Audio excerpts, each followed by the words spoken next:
This is our Unconstitutional Awakening program.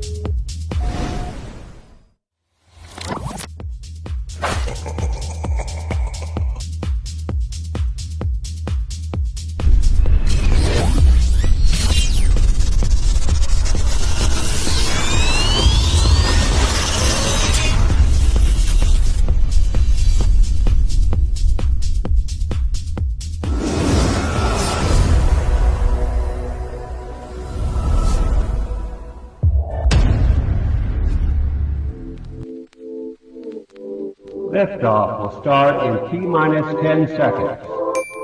10, 9, 8, 7, 6, 5, 4, 3, 2, 1. We have ignition.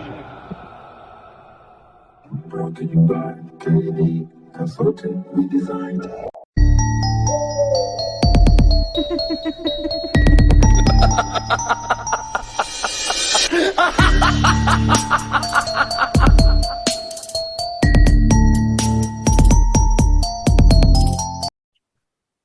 Ahoy there, mateys. It's time to set sail on another episode of Unconstitutional Awakening, the podcast. Of course, you guys, we're continuing with Spooky Month, and, you know, I've been looking for different good things to talk about, and a great idea to have was Wendigos. Like, I'm not sure how many people are familiar with them. I'm not sure how many people, you know, even know what I'm speaking of, but I found somebody through all these podcasts and through, you know, being on the show with him and him being on the show with us, a fantabulous guy up here, Shayn Jones, and he, from what I've been seeing from my end, he knows a lot about him, and I figured from my perspective, he's going to be my Wendigo expert that I wanted to bring on here to maybe educate some folks on the subject, because it's always something I've been fascinated by. Like, there's so much folklore and so much different things tied into the story of what they are. You know, they're a part of a traditional belief system, and there's tons of different descriptions, I guess, now because of different folklores and stuff. But like, really, at the true root of it, it's a malevolent, cannibalistic, supernatural being that's strongly associated with the winter, the north, coldness, famine, and starvation, and more. You know, I mean, there's a lot more to it, and there's even some things that get kind of crazy, and I don't, you know, like, maybe just way out there, but you know me, I love what if situations. And we got a full house tonight for this one because everybody here is excited about this. Bandit, of course, especially. He's been kind of foaming for this one, like, no lie, you guys, and he's been ready for this for a little while. And of course, you see the rest of the cabinet I got with me tonight. Kell, King Neptune, and Luis are all here joining me for the evening. So I'd like to start things off by saying I appreciate you guys all out there listening and watching on Rumble, BitChute, Odyssey, even on the episodes that are making it to YouTube this month, since we're being a little toned down from too much spicy for some of this extra spooky, spectacular stuff. You got Joe Dirt joining you tonight. I figured it'd be good to do some Wendigo talk. No. All right, I'm sorry. I'll leave. I'll give you a little sound effect. I'll leave. Thank you. You know, it was great. This was a fantastic episode, you guys. No, you know, and everybody out there listening on all these audio platforms, that's great. Well, I don't understand where we went on the American market of Apple Podcasts, but we're working on it. We're still in the foreign market of Apple Podcasts, so that works. Everybody in Australia and Canada that I know are listening. But you guys make sure you hop over there to unconstitutionalawakening.com, where you can find all of our awesome merch stuff, links back to our great sponsors over here, making it work and stuff, and even links to get back to all your favorite hosts and where they are hanging out on social media, doing dumb things when they're not banned, like myself. Again, I just came back 4 days this time, guys. I think it's a new record. Like, I'm in 4 days and zap. Like, yeah, you're banned more than you're actually active on socials, Jimmy. I know what you posted. I mean, you knew that was gonna happen. What did you post? Funny. I want to know what you posted. It was funny. It wasn't funny. that bad. You can show it here. I mean, of course I can show it here. It's not that bad. But I can see why some asshole can report you and get you. I shared it in the group chat, right? Yeah, and I saw it when you did it. Lewis, I'm saying, It was there those 4 days before it vanished. That's why I'm I was telling you, like, it's just the haters fucking reporting you. You gotta just get rid You're of those probably haters right. on your list. I just don't like Lewis, hey, Blueberry. Lewis, I'm honored. I'm This honored was to be it. on with you This was again, all I brother. shared.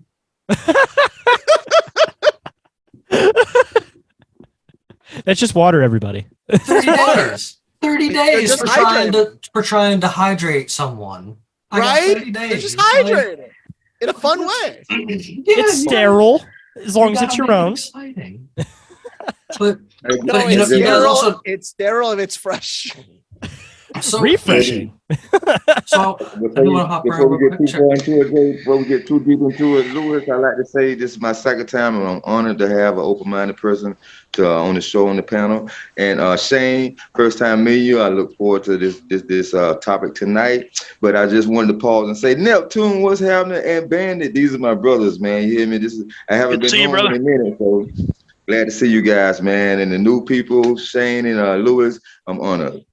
Now, JB. It's good to have you back. Who is this guy standing in looking like you almost, man, with this costume, man? Where's the real JB? Stand up, please.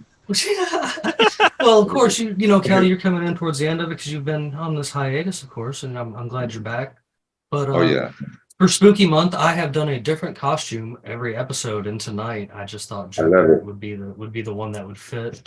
So I got me the mullet going on and these I love it. fantastic sideburns going on. So you know, I figured we'd have some I love fun with it. And, I wouldn't Oh, yeah. worry about it. you I know, You wouldn't worry remind me of the 80s. You're taking me back to the 80s, brother. man, I believe in having fun with things. If you're doom and gloom all the time, you're gonna bring doom and gloom. So why not? I agree. Why not jump off subject and go to some wild and wacky things and have some fun? Like I we're only agree. here I for a agree. little while, right? Like Yeah, might as well enjoy it while I can. I'll And I've second got- that. There's a lot of I've got- evil in the world, but there's a lot of good still. There's still a lot of good still left in this world to speak on. I agree. I've got the Remember that. skills to make all this kind of stuff at home. So you know, this one's a cheap, easy throw together, and Bandit thinks it's the best one I got so far. But the other ones you guys have seen this month. have It's all been one hard of work. no, I'll take that back. It's been the best one you've had so far, man. Because I think it fits. Like if I didn't know you were doing costumes, I would assume that yeah. JB, you got a good niche for that costume. It fits though. That's why. Yeah. Well, enough about me. How's everyone doing tonight? I'm doing good, guys. That's what I like. I can't complain. I was about to say everybody's quiet, so if nobody's complaining, that must mean it's a good thing, right? Yeah. Shane, you know, and of course you guys know I'm gonna make sure that you guys can get back to everything that Shane's doing. Like he's doing all kinds of fantastic things over there. Why don't you go ahead and tell us where everybody can find you at right off the start? Ooh, I'm gonna have to overkill on this one. So I have multiple shows, just to start off. I have Right. Inquiries of Our Reality, which is my solo show, which is like an open-minded talk show, is the best way to describe it. Part of that feed, it's just like a swapcast show that I do with Kyle Rainey from the Big Dumb Podcast called Big Dumb Inquiries. Anybody that hasn't came and checked that out, half of these guys were on that recently, so definitely go and pop and check that episode out. And then on the other end, getting into more of like what we're going to get into tonight, I recently started up a new show called Bizarre Encounters with Ghost from My Third Eye. So that one is on the 5th or 6th episode now, and we're just kind of getting into anything, paranormal, cryptids, aliens, all that kind of weird shit. And we're doing some dive episodes, some interview episodes, just kind of changing the pace, Like all my shows are kind of a totally different feel, so I get to kind of do all different portions of things that I've liked, and it's all just kind of building up from there. I was starting a community called Open Minds Media, but I recently decided to kind of pull back that idea. I did something called the Hangout now, which is just kind of like a group together for all like podcasters and shit to hang out. And I'm using Open Minds Media now as like my production thing, because now I feel like, because I have 3 shows, I almost want like a label to put above it that kind of blankets all of them. I So like that. that's kind of what Open Minds Media has turned into. But if anybody wants to come find any of my stuff, I make link trees for everything, quick and easy, so that everything's all in one link. All you need is one. So without repeating the whole beginning, so if anybody doesn't know the link tree links, it's LINKTR.EE and then / Inquiries of Our Reality Podcast, Bizarre Encounters, and then Open_Minds_Media. And then you can pretty much, if you find one of those pages, they'll all connect with all my other ones, and then you can just come and check out all my shit I do, And you guys know I'm going to have those links shared directly with this episode because that's how we roll. No matter where you guys are watching or listening, you'll be able to get back to Shayn and check out everything he's got going on because I think that's how we do it. You know, we just keep passing the buck for each other and showing where we can find each other and build these bigger, stronger communities. Eventually, we're going to be the only thing that people are watching. You know what I'm saying? Like, Yeah, entertainment's going back to the small guys because everybody doesn't want that Hollywood woke bullshit where it's like they're trying to make stuff so that it's suitable for everyone. Like people like specialized shit, you know? Like this is the better part. Is that in the future, the weirdest thing is the idea of celebrity, like mega celebrities, will be almost completely diminished. There will always be some potentially mega celebrities, but just look at China. There's so many, like we're talking people that can pull 300,000 people in a live stream, things like sometimes even millions. You don't know who they are. You don't know who any of these people are. Like the most famous actor in the world is Muslim. Do you know who he is? His name is Khan something, but I can't remember his full name. But you'll I've seen him in a recognize his few face movies. if you see that. That's what you're saying. But if you see his face, you're like, "Yep, I've seen that guy." Indian actor. So that's the thing, is like we don't know of these people, yet they are globally very, very popular. So, I mean, that's because we kind of live in our niche too. At least in America, like we only pay attention to like American media, where I feel like the rest of the world is like kind of pulling from everywhere. So they get a more well-rounded idea of like who's a bigger celebrity because they're not just in that bias of like only caring about America because they're in America. You know what I mean? that was the Hollywood propaganda engine. And I gotta with that, I gotta say myself, hey, I appreciate all of the international views and watches and listens that we're getting. Like I see the traffic, on the website. I know everybody else that works on stuff like this, they can see it too. But like to me, it's humbling to see somebody from Budapest, Hungary logging in to check out my website and see what's going on. Like I've got show friends from Canada and Australia that have brought us, people internationally too and stuff like that I've had on the show. And I can say people, and I just find that I don't know that span, like you're saying, like that. To me, that's humbling. I'm just like floored. Like I was just like, I'm just some weird dude in a costume in Georgia, and there's some guy in Budapest that's checking me out. Like, hey, you're cool. You know what, I Jay? appreciate It don't surprise me at all. I'm waiting on the world to go ahead and catch on because the reason why I'm on this panel right now, guys, is because of JB's delivery. I ran across one of his videos and how he condensed a point and truth. He delivered truth in a short time frame, which is very difficult to do the way he did it. That's why what pulled me to this show. I believe in Unconstitutional Awakening platform because it's staying true to journalism. Journalism is dead now, guys. The news media people who supposed to be real journalists, they're not. They're puppets now. They're not delivering the truth. They're not doing due diligence. So we this platform right here is going worldwide, guys, because we back to the basics of journalism. We investigating, researching, and delivering what we find to the audience. You can't go wrong. Different points of view. No, yeah. But so with all that, getting into niche things and getting into the whole reason I wanted to bring tonight together, I want to be educated, Shayn, because I've even said some things wrong, and you corrected me during your show over there at Big Dumb Inquiries, which I appreciate that episode. You guys can find it linked at our website, and of course on everywhere that he had it too put up. So it's a fascinating thing, and I feel I don't know enough about it, and I don't want to miseducate people anymore. So what can you tell us about it, man?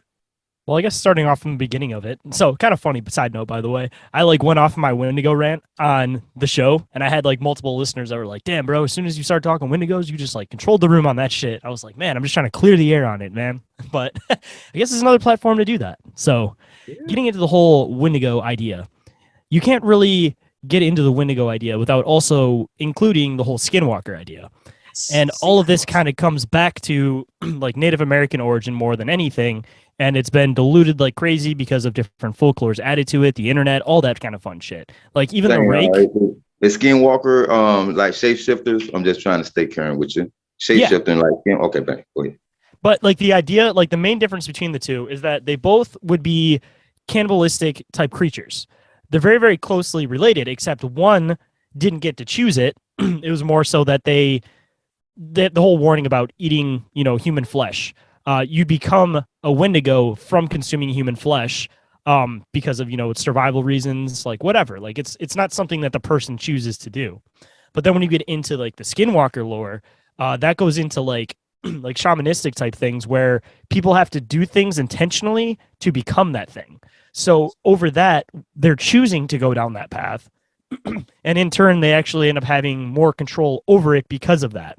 So like the Wendigos, they still have that concept where there's like the natural human spirit that's still in them, that's still trying to fight for control. And there's this like bigger entity that's like within them that takes control most of the time, where it's like that primal urge where it's like attack, eat. And the Wendigo is one of those things where no matter how much it eats, it just gets more hungry. So it just starves for more and more food as it goes on. Where, like I was saying, getting into like the Skinwalker thing, one of the rules to become a Skinwalker is that you have to kill a close family member. And by close family member, it's usually like a brother, a sister, husband, wife, like close immediate family. Wow. And then from that, they have the ability to like transform into like different creatures and things like that. But again, they more so control it, where the Wendigo thing, it's more of like that primal urge, that nature spirit kind of like taking over and trying to control you. And going into all of that kind of shit from like the whole winter perspective, like we're kind of talking about, seems like Skinwalkers, they're not like season specific, they're in Nevada, they're not like a cold dwelling type being.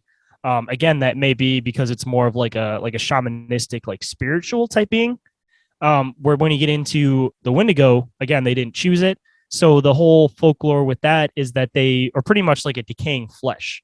So they stay in the cold. Like the Native American legend to it was, from the first snowfall to the last snowfall, you weren't safe, because that was when they thrive.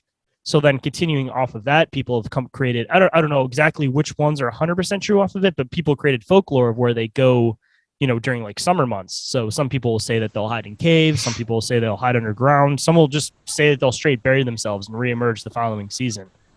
But that's like the main clear up differentiation between the two. And then kind of going into like the modern depiction of like the Wendigo, most people envision it with like the antlers, the kind of decrepit, weird, half looking creature.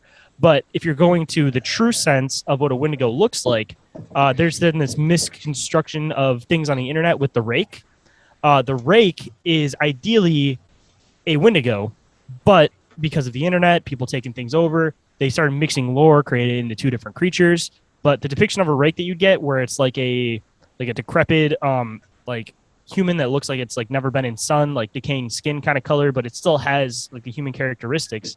That would be what a Wendigo would look like. And it wouldn't be that they would be like animalistic until they were in the process of like turning into whatever animal that they may or may not be like hiding themselves in, so that they could like creep up on people and stuff.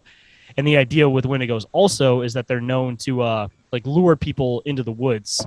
And then that's when, they're able to attack, because they kind of got that upper hand, because you don't really like know what the hell is going on. But that's the main split. We can get into the story in a little bit, but I want to hear your guys' opinions on at least the differentiation between three things in one kind of being split between the two, with the rake and the Wendigo idea. I think the biggest misconception people get about this is because they base what they see in Hollywood as being like, oh, that's what a Wendigo looks like, or TV shows, movies, Hollywood in general have melded together like so many different things into being what a Wendigo is, It's also, they need that, like, you see it and you know what it is kind of a thing. You know what I mean? Like, there's so many different ghouls, for example, they kind of have that decay skin kind of look to them, that I feel like half of it also is just trying to make it define characteristics. So as far as Hollywood goes, you could say like people see this antler being and go, that's a Wendigo.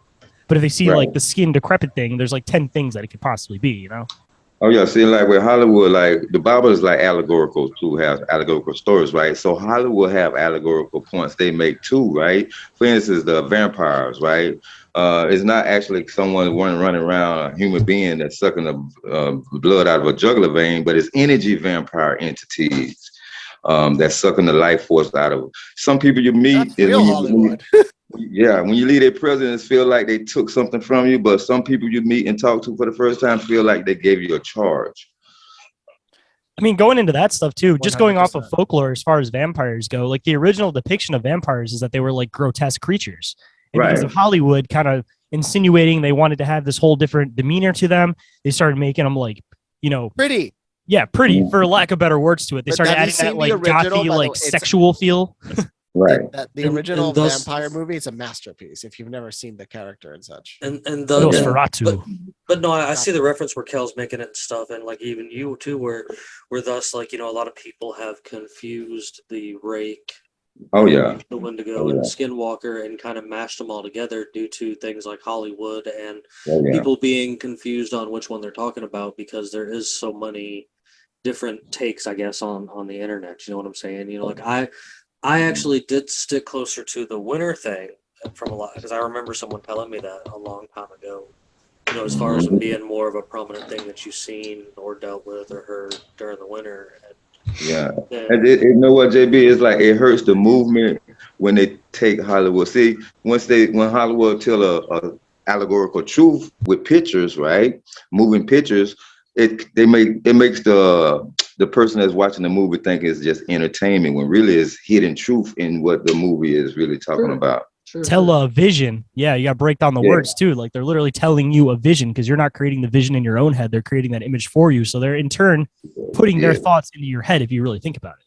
Absolutely. Teleporting the vision. Yeah, absolutely so right. that's where everybody gets their. I think that's where a lot of people get their viewpoint of what one is, and like I mean, I know there's, I've done, minimum research on them, but it's always been one of my favorite things as far as like the depiction of them. And yes, I think Oh, yeah. I've been more of the guy that likes the depiction of the rake, not so much the Wendigo itself, because especially the more I look at it, it does seem it seems almost like something you'd see out of like a friggin' Tool video. Like Oh yeah. I don't want to to say be it like real. sounds like made up, but it's almost like it brings a more of like a realistic characteristic to it. Yes, If it's that yes. like decrepit human versus like the half antler creature. I'm not saying that like they don't transform into things like that, but that's not like their original form. Like their original form is like a decrepit fucking half decaying human. Right. It starts getting And I- tall and lanky too. That's like another characteristic where it's kind of met in the middle that they do depict that in the antler Wendigo. But yeah, the tall and lankiness is also a characteristic. And I love folklore and mythology. Mythology, people, when they hear mythology or myth, no, they may think it's a lie. No, myth is actually a truth, clothing form, and folklore. Before it was written word in books and stuff, they passed it by verbal. They passed it down the lineage verbally. And humanity has a history that goes back so far. Yes, a good point. I love that. I do believe that there was at one point half horses, half men here. You feel me? There's been chimeras for a mermaids. long time. Like Oh, I think yeah. chimeras There's are a real whole. thing. I mean, there's a whole family of cryptids. There's a whole family of of things that they don't have like actual hard knowledge that they exist, but they suspect they still exist. Yeah, Mhm. I believe they do. You know how the human eye can only see like seven colors of the color spectrum, but there's other. I do believe that certain things are vibrating they overlap in our reality now. Whether they could do it willingly or inadvertently, it happens to where some things you see, some things exist that we can't refute. I just don't like, for instance, like Bigfoot and stuff like that. It's steeped in truth, right? I don't like when they try to make it seem like it's not real or impossible. That we're crackpots for even being on the subject. We're not. Oh, I mean, shit. There was the mountain gorillas that what was it, early 1900s. That Good it was point. pretty much like a wild goose chase. They didn't believe this shit existed. People were like, "I am seeing this," and they were like, "No, you're bullshitting. We already know about everything. That doesn't exist." And I forgot the exact dude's name, but he went on an expedition. He ended up bringing one back with him, and he proved that it's possible for a gorilla to live up in the mountains. And it was essentially a cryptid at that time that nobody believed this thing existed. And all it took was, one dude physically bringing back a specimen. And it was it completely changed around. But like you get into like the whole Bigfoot thing, for example, you have 80 square miles of woods. Say that there's only like a family of 5 Bigfoots living in that area.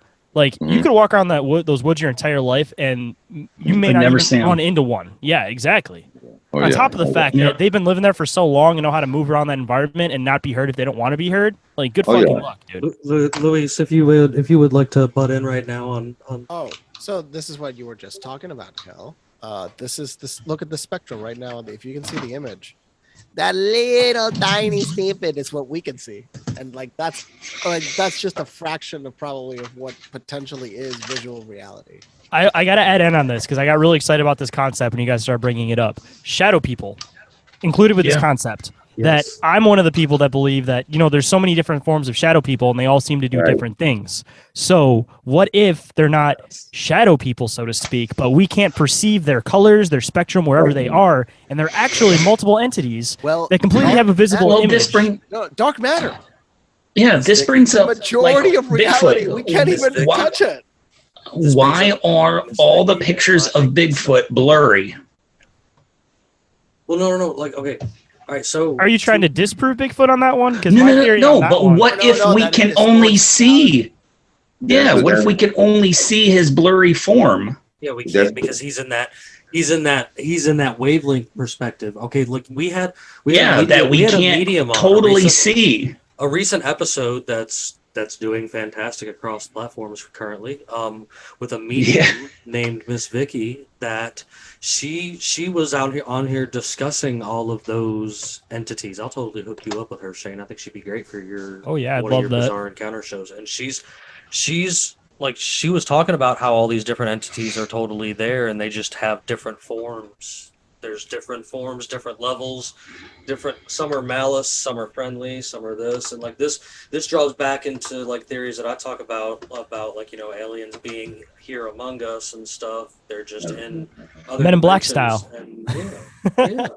Well, I mean, Well, yeah, they're and this is all or of they're it. just I think- interdimensional beings. I think these Exactly right. sightings of some of the sightings and some of the stories and stuff that get into like and this is my perspective of the Wendigo, with the Wendigo or the Skinwalker or the Rake even have been things from these other visible spectrums that we can't see. They're just another one of these unexplainable things, and our brain is like, hey, we have a similar story, but it looked like this to me, and it looked like this to me, and it just kind of meshed together throughout the Right. years. I don't. Well, I'm sorry. Oh no, I was just gonna say I'm one of the people that believes that like the rake is more of like an all internet thing. Like there's no substance to the rake other than the fact that somebody saw a Wendigo and completely like made up their own story and the internet just fucking ran with it. Sure. Yeah. No, I'll take that.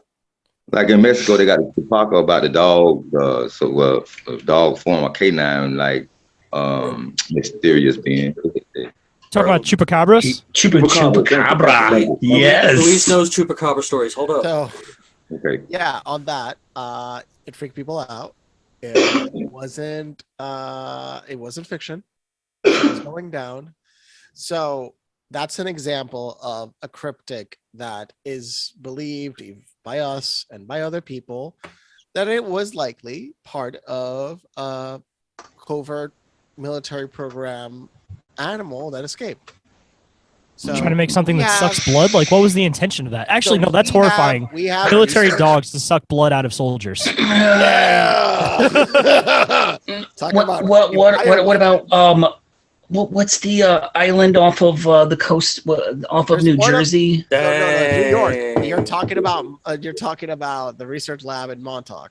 Oh, side note, before we get too Oh, far man. from it though, chupacabras, there's two ideas of them. There's the Mexican chupacabras, and then there's the Puerto Rican chupacabras. The Mexican chupacabras are dog-like. The Puerto Rican Will stab chupacabras you in broad daylight. are the like sea monster looking ones with like the spine down their back and shit. So, You know? Wow. I heard it Like a Dogon, like a had red Dogon guy, eyes. right? It freaked me. I heard one person actually supposedly saw it, and it was scary as all fuck. Was the simplest explanation. I mean, her description of it was, yeah, you would not want to get close to that thing. I mean, you're in the mountains at night, but I think what happened and what it would have been an experiment is because they disappeared. They stopped attacking. And although there's the cases that you heard of the cases of cows that have been mutilated perfectly, and there's like absolutely precision cuts, and this recently happened in France. Well, it was guys the hear about eyes were this? removed surgically, and the skin was pulled back surgically from the face. Reproductive organs were removed, and hearts were Did removed you see surgically. the one in And the France? blood. Did you hear about the one in France recently?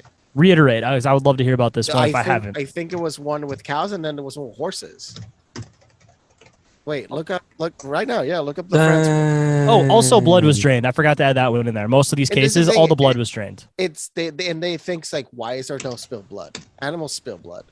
So that's a whole separate like tangent in relationship to these and potential entities, or is it aliens, or is it researchers being dicks? Like that's the whole thing, is like, we don't know. I mean, what if these beings are extra dimensional beings just screwing with us? Hey man, they're fucking hellhounds because the government obviously has a lot of occult ties. So What they're just summoning hellhounds. So, like what I said with that island off of the coast of New York, I can't remember what do they call it? Is it Monster Island or something like that? Where they kept finding? It's in Montauk. It's Montauk, New York. Yeah, The where they research kept facility finding that those things. potentially created what is called Lyme disease. Montauk. Those things keep washing up on the shore in New Jersey, among other things that wash up on the shore in New Jersey. What you're talking about was, I believe they said that it was. Be nice, let him decomposing speak. animal. It's the government has, like, they have verification that these things exist, but my thing with that with Montauk Island and the Montauk the things that washed up on shore was that they have these cryptids, and they are trying to create, as with anything else the government gets a hold of, weapons, viruses, people, they always want to improve on them and make them more horrifying. Yes. Speaking about horrifying, have you guys heard about that experiment? I believe it was around World War II, where there was a Soviet scientist that tried to take a big dog and attach a smaller dog to the top of it. Yep, with the legs, using the same heart. And it lived, yes. Those experiments were disgusting, though. The Russians were pretty. Oh yeah, they scientists, bro. Let me tell you something. Now keep in mind, now, we've all done horrible things to people. Okay, after we can't point fingers at other countries, man. Oh no, of course. The U.S. does. We can't. In all fairness, though, after World War II, we all spread out those scientists. So all of us have the Nazi scientists. So it's all stemmed from the same fucking place. Yeah. And I believe that those Soviet scientists, the German scientists, like, they're all fucking the same. They're all the same fucking people working to do the same shit. You know, they're all teamed up. They're all doing the same shit. Yeah, absolutely. There's a tribe in Africa called the Dogon people, right? They know about Sirius A, Sirius B before the telescope and all this, and everybody wondering how they was able to know these things, right? Now check this out. They said that they was schooled or taught by beings that came out of the water that looked like what the Mesopotamians say. Let's show how they look like. Yes, the Dogon. Their wardrobe is around those beings. Their costumes are to showcase those beings. Someone spell. Hey, Lewis, check this out. Look at the Pope hat. Look at the Pope hat. I was just about to say. Like a fish head. Hello. Yep. There's a bunch of like religious leaders that have reference to that, just like you were just saying with the Pope. I was just about to shoot that one up too. The Dogon people. Yes. Dogon. The Dogon. I'd love to see this. I'd love to see this in person. The ceremonies they do. You can go visit them and see them. I don't know how complex it gets, but very interesting. I love it. That's how they keep their culture alive, that's beautiful, to celebrate, to have other people celebrate your culture, and that's how you keep yourself like separated from society. So from like what is modern society. No, I'm gonna throw this out there. This is just, I guess, kind of wild. You know, looking at their costumes and stuff like that, and knowing that other Native American cultures and stuff had, you know, similar get-ups and such. Like, so with things like that, do you think that with this Wendigo stuff coming from that folklore, do you think there's any chance it maybe some kind of, I don't know, like other tribe trying to entice other tribes and stuff, you know what I'm saying? Like they were using maybe dress up to help kind of produce that mythology back in those days? Like, what do you really know about the mythology from the Native American times? You talking to me? Yes, sir. I mean, it's definitely possible. There's like two sides to it, where there's like the side that believes that it's more of like a precautionary tale, and then there's the side that actually like physically believes in them. But there's a lot of legends of like the most battle-hardened warriors like wouldn't go into certain areas of the woods at certain times. And when it comes to like Native American legend, I feel like they had this like coexistence with nature. Yes. I can even get into like I recently had this guest on that was talking about like the Native American connection with Bigfoot that I found pretty interesting. But they like have these they're more in tune with nature. They have these things where like they specifically won't go into certain areas because they know it's something else's territory, like Wendigo territory, Bigfoot territory, all that kind of shit.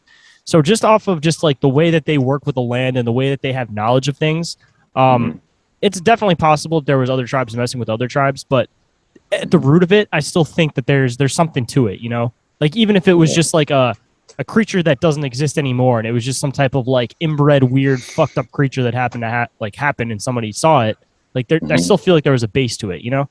And at the minimum, it was just scaring people away from eating other people because, you know, before you had to scare people to not do things, you know, like if people are scared they're going to turn into a giant monster if they eat somebody, then they're going to think about it twice. But if somebody's just trying to survive the winter and they think they're going to be fine if they do it, but they'll survive, like they're going to be more likely to eat the other person, you know? So it's also just trying to like save family members because there's a lot of like crazy stories about basically like, you know, families eating other families and then they find them, or no, a family, like a dad eating the family and they'll find him after winter and he'll like go mentally insane, you know? So that may also kind of fall into that Wendigo lore, kind of like mad cow disease kind of a concept, but like for humans, you know what I mean? And off of that could also connect to the lore of the aspect of like, if you had something almost like a human version of mad cow disease, like your skin, I'm assuming would start decaying. You could start getting something that's almost like a gangrene. So maybe that's partly where the lore came in. I mean, know? there really are like flesh eating diseases out there and stuff. And like there's even we have like a mushroom or something here in Georgia that if you come in contact with it, it can like eat your flesh. Fungi. Listen, there's certain fungus plants that can send its spores on ants and it takes over the body of the ant, right? That's cordyceps. Cordyceps, right? Now check this out. Now there's a human fungi that uses a worm. That's why they black eye club. Everybody got a black eye because they don't wiggle this worm to take over their brain and soul. So get out version of being in the sunken place is actually these beings using a worm to wiggle through around the eyeball, down the retina into the base of the brain to take over the soul of the person and the body, right? So why wouldn't it be if a fungi could take over ants and stuff and make them zombies? I what they call it, zombies something, right? And look at the deer situation where they're roaming aimlessly in a circle, feel me? Because they have this same brain parasite, right? So why wouldn't highly evolved race of beings use us as cattle, right? When we are using cows for their flesh, farming animals just to breed and slaughter them. So what if the entity that's so-called highly evolved and advanced than we are don't have no problem with enslaving and doing whatever to us because we're doing it to nature? What you guys think about that? Other people actually talk about this stuff. And they when that game came out for the PlayStation, The Last of Us, that was solely based on cordyceps mushrooms. The cordyceps fungus had jumped from jumped from bugs to humans, and it hasn't made that jump. And people were freaking out when that game came out, like, could this happen? Why hasn't this happened? And it got the scientific community like moving on. Why hasn't this? Why hasn't it made the jump yet? They still have no reason. They still have no idea why it hasn't made the jump yet, because it's only just like one. I think they said one simple little thing that it hasn't crossed. Why it hasn't crossed over yet. Little fun fact too with cordyceps is that if humans eat them, it actually gives you energy. So kind of a weird thing that you'll find like mushroom capsules and shit, and they use them for focus and energy because it has a totally different effect in humans. But that's the thing. Toxoplasmosis, cats. did you know that that infects the brain and causes? They think that 5 to 6% of the mentally ill population is because of that. Because of what kind of hats? Toxoplasmosis. That's not the full name of it. It's like something toxoplasmosis. Sorry. So you And can you know just what? look up toxoplasmosis cats. If you get a cat, a stray. Oh, you said cat. I thought you said hat. All right, I totally misunderstood what you said. So the feces of the cat has the toxoplasmosis. The rats eat it, and the rats get so close to the cat that they will rub on the cat, like almost like they'll fall in love with it. You damn right. Toxoplasmosis makes you fall in love I with make cats. the cat eat it. Crazy cat lady is toxoplasmosis.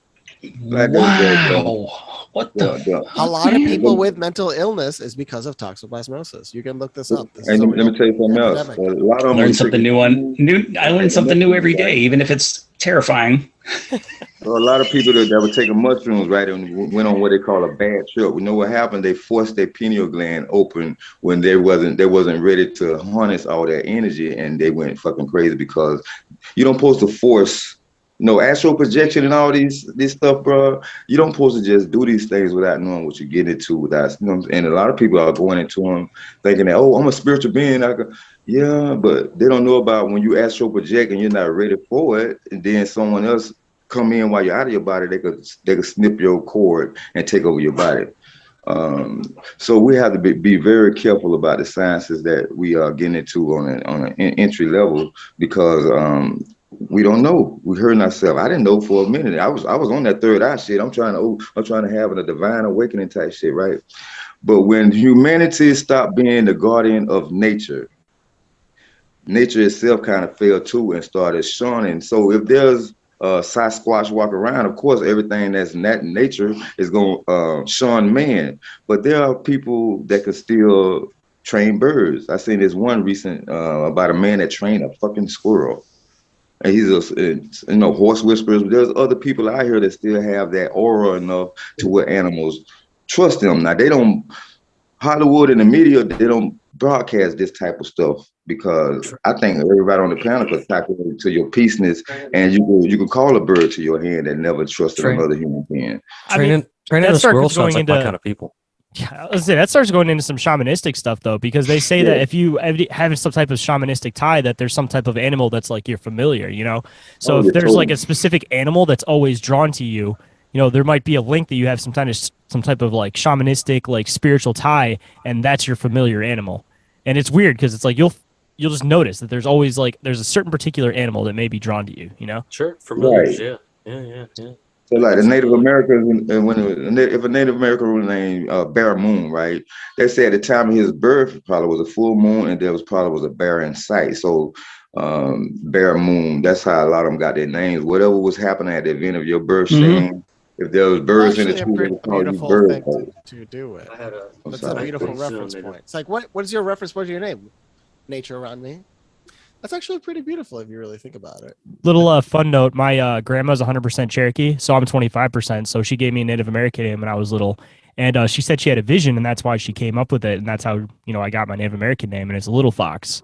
And weirdly enough, I've just always had like a tie to foxes and like, you know, being clever like the fox and shit. So she weirdly enough picked like the perfect animal. So it kind of is weird that she, quote, like saw it in the vision, and that's why she chose that name. Love it. So I'm sending Jim Bob nightmare fuel. So he's been sending nightmare fuel because he messes around hard with Midjourney, and this is totally going to be where there's going to be a Luis section on the website, and I think that's what I'm going to do. Is the things that he makes during these episodes are totally going to be put in.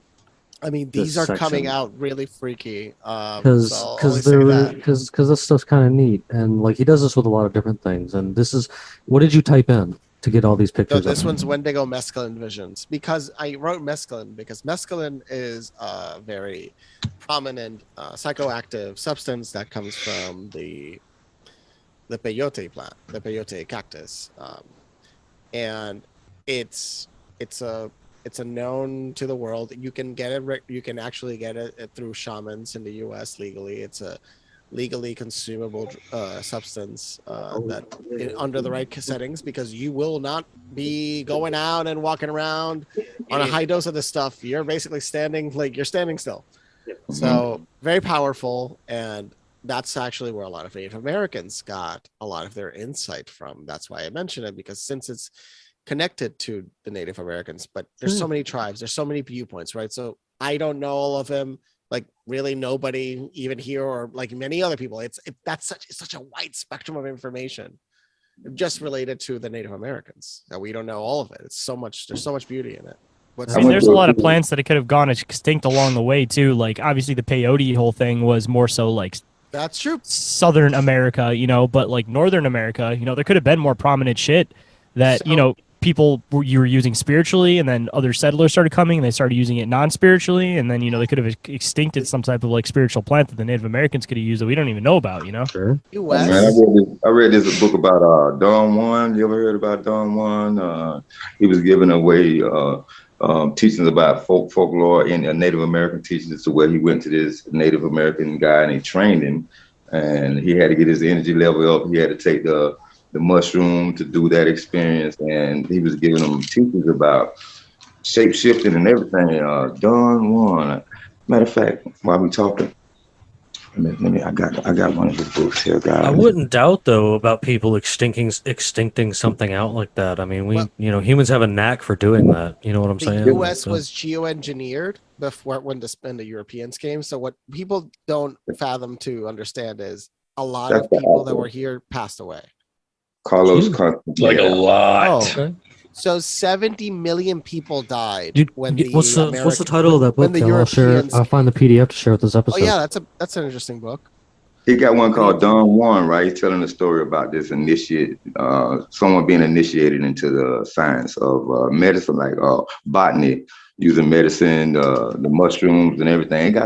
It's a novel, but it's actually based on some truth. Carlos Castaneda. And I found it in a PDF. I'll make sure I share it with them. Side note, while we're on the Native American stuff, before it gets too far in the show and it's irrelevant, I want to share this like Native American story that I heard about connecting with Bigfoot. The legend pretty much goes that you would come to a certain point in your life where you were able to be bestowed this knowledge. So you would go to the woods and you would see a salamander, and that salamander was essentially the gatekeeper into the Sasquatch. So that thing would decide whether or not you're going to see a Sasquatch. So you'd be camping by yourself in the middle of the woods, Native American camping, hanging out, whatever. And you would start hearing movement off in the distance. And when you heard this movement, you would sing this song in, I don't remember exactly what particular language it was, but it was a Native American language that people believe that Sasquatch chatter is connected from.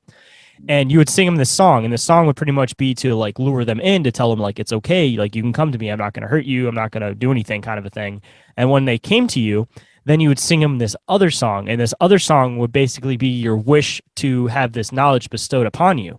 And when you did this, the Bigfoot would put out their finger, and you would put out your finger, and you'd make this tip connection. And when you did that, you'd be bestowed their knowledge that they have, such as like there's going to be forest fires in this area, and it's all going to get pushed into the river, and this whole area of the river you're not going to be able to fish in for this amount of time.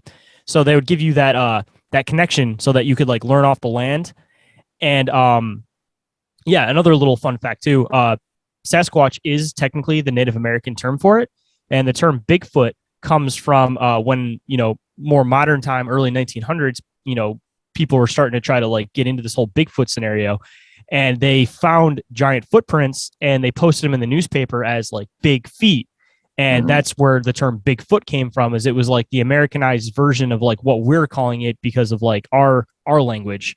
But like that's where that comes from. And then Sasquatch is the actual like Native American term for them, which I believe translates to hairy men. I reached a point in my studies, right, to where I used to have dreams where it was like I was in a dog body where I'm running on all fours. Now, in your dreams, you don't see yourself, right? But for some strange reason, it's for years I had this dream on and off, right? And we are really actually multi-dimensional beings, even though we feel like we're in a body in a location, right? But we really exist in more than one reality in one, right? So I was just wondering, have anybody ever had any dreams that you was flying, or you could breathe on the water, or you was running on all fours, or it was just me having a strange goddamn experience? I you'll every last one of you in this group will call me completely nuts, but I already seen I seen most of this show, You Fantastic People and stuff, long before I even did it. I Like, believe you know what I'm saying? Like, there's you know.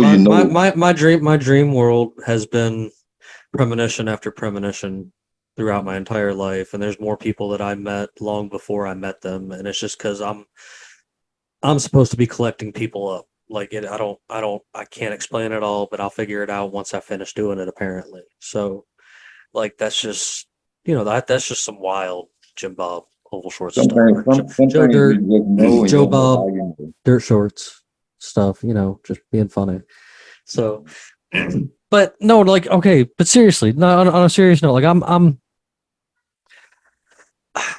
So which one is it that since you said there's like a skinwalkers and all this other stuff gets mixed in with it, which one is it that has like the warnings that you're not supposed to, like, I don't know, like whistle into the woods at night? And There's a lot of cryptids that go with that. Okay. Wendigos are one of them, though. I believe Okay. that whistling draws them to you. because like I've seen some books out there that have like complete, like, I guess in a sense, protection instructions if you live in Appalachia or whatever and happen to have Wendigo sightings or problems or whatnot from different and I'll outright call them spells and stuff like that, because I know how that kind of stuff works, like different fragrances or items or objects set in places, and things turn certain directions and stuff like that. There's a reality, I guess, to some of this stuff, because again, I at a certain point I start buying something, because like me and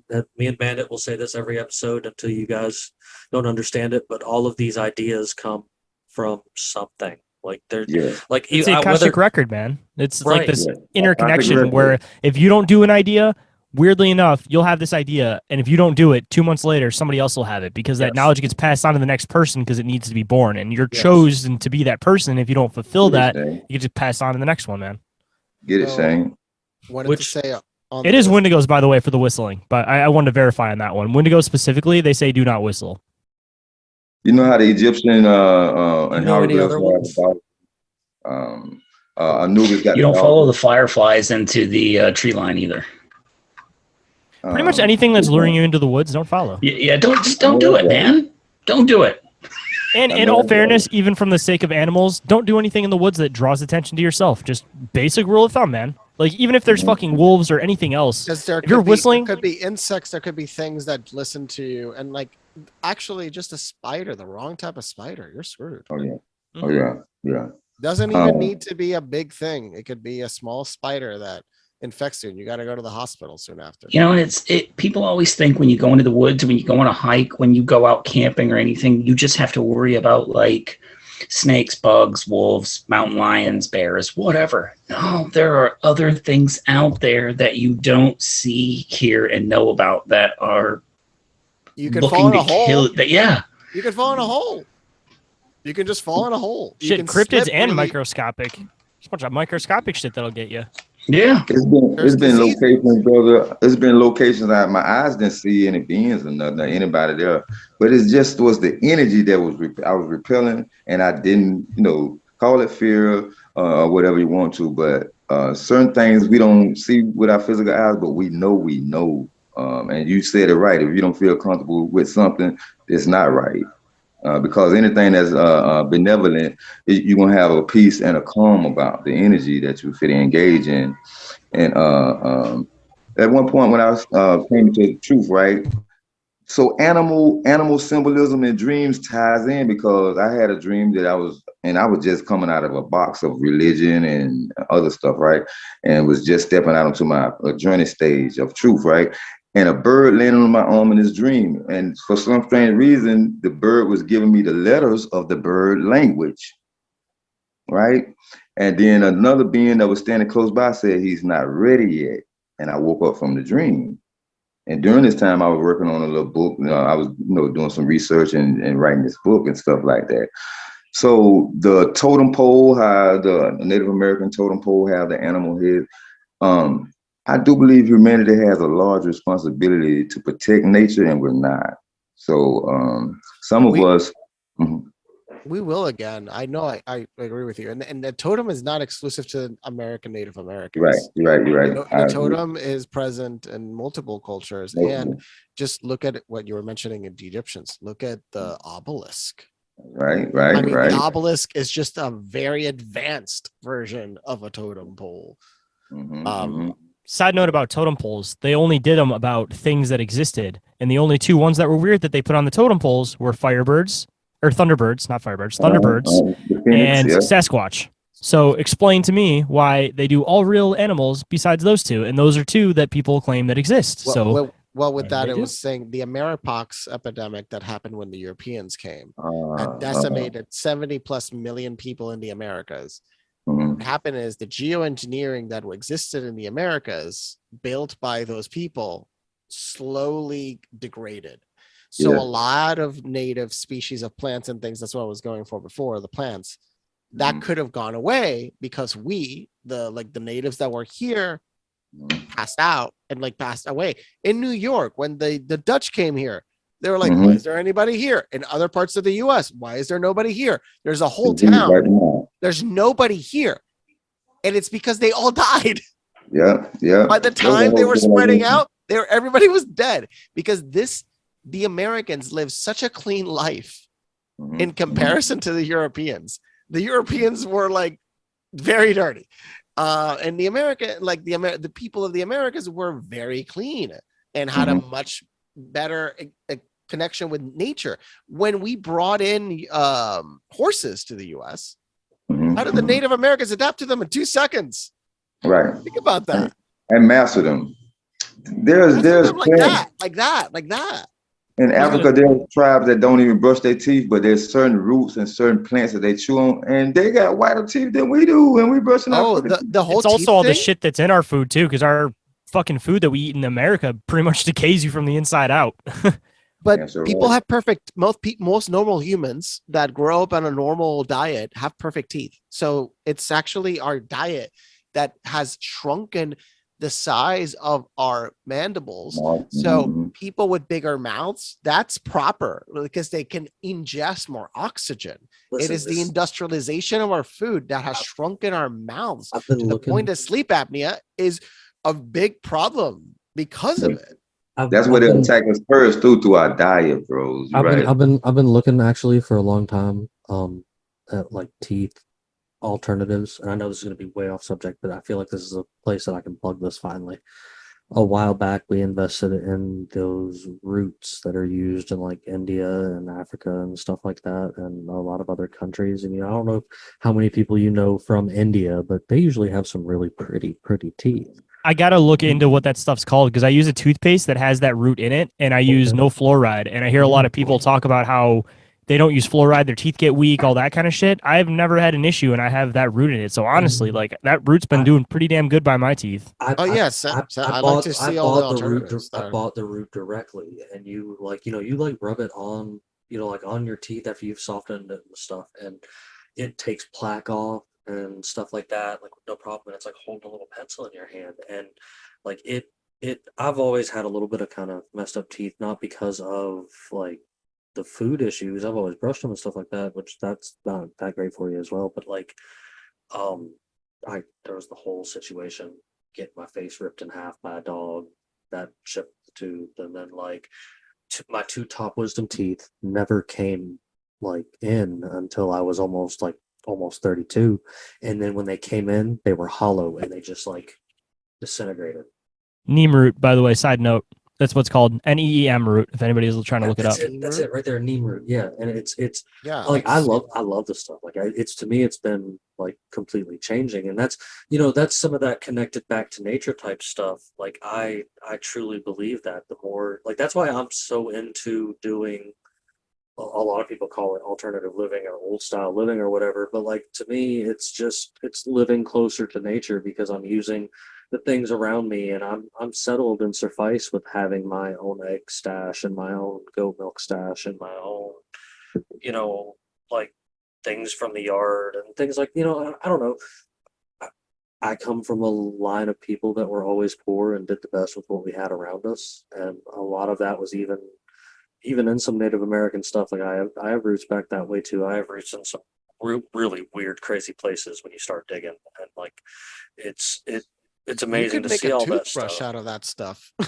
Yeah, people It's just a literally natural just chew on that toothbrush. on that Yes, root. yeah, As yeah. a toothbrush. It looks That's like a it. toothbrush. Yeah. Just Yeah, like a yeah. natural toothbrush. It's an If anybody amazing. wants to envision this, it almost looks like a piece of bamboo. It's a good way to describe it. Yeah. If you it can wasn't show so it. far away from where I'm sitting, I'd run and go get it just so that I could show it to you guys on the camera. Like it's I just saw it. It looks very interesting. invest in it.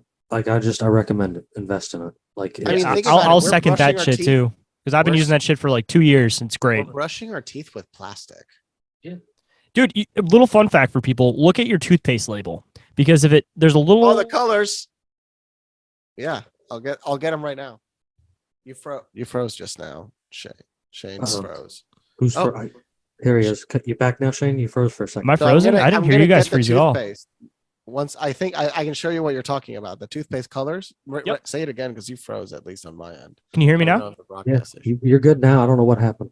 Cool. So, like the red means obviously it's all chemicals. The green, I believe, means that it's natural, and then there's black and blue, which are like middle ground. That it's like some natural ingredients, but mainly artificial. And then there's like natural ingredients with some artificial, and then the green is like fully natural. Yep, the blue is one of the middle ones. And then I don't know what the white one means. I'll have to look into that one. I use the Free? the non-fluoride toothpaste. This is I just don't the use one that. works The well. black one. The black one for Hello. That's the activated charcoal one. Is that the activated chart? Yeah. Yeah. Only issue with these is be clean because they make a freaking mess. Yeah. That. So always clean after yourselves. Yeah. So I got two brands I use. There's this little like natural store that I go to, and it literally is like some stuff from India that says like neem toothpaste on it, pretty much. And then the other shit that I use is the Dr. Squatch stuff, and that's like some all natural toothpaste, no fluoride. That stuff's some pretty damn good stuff too.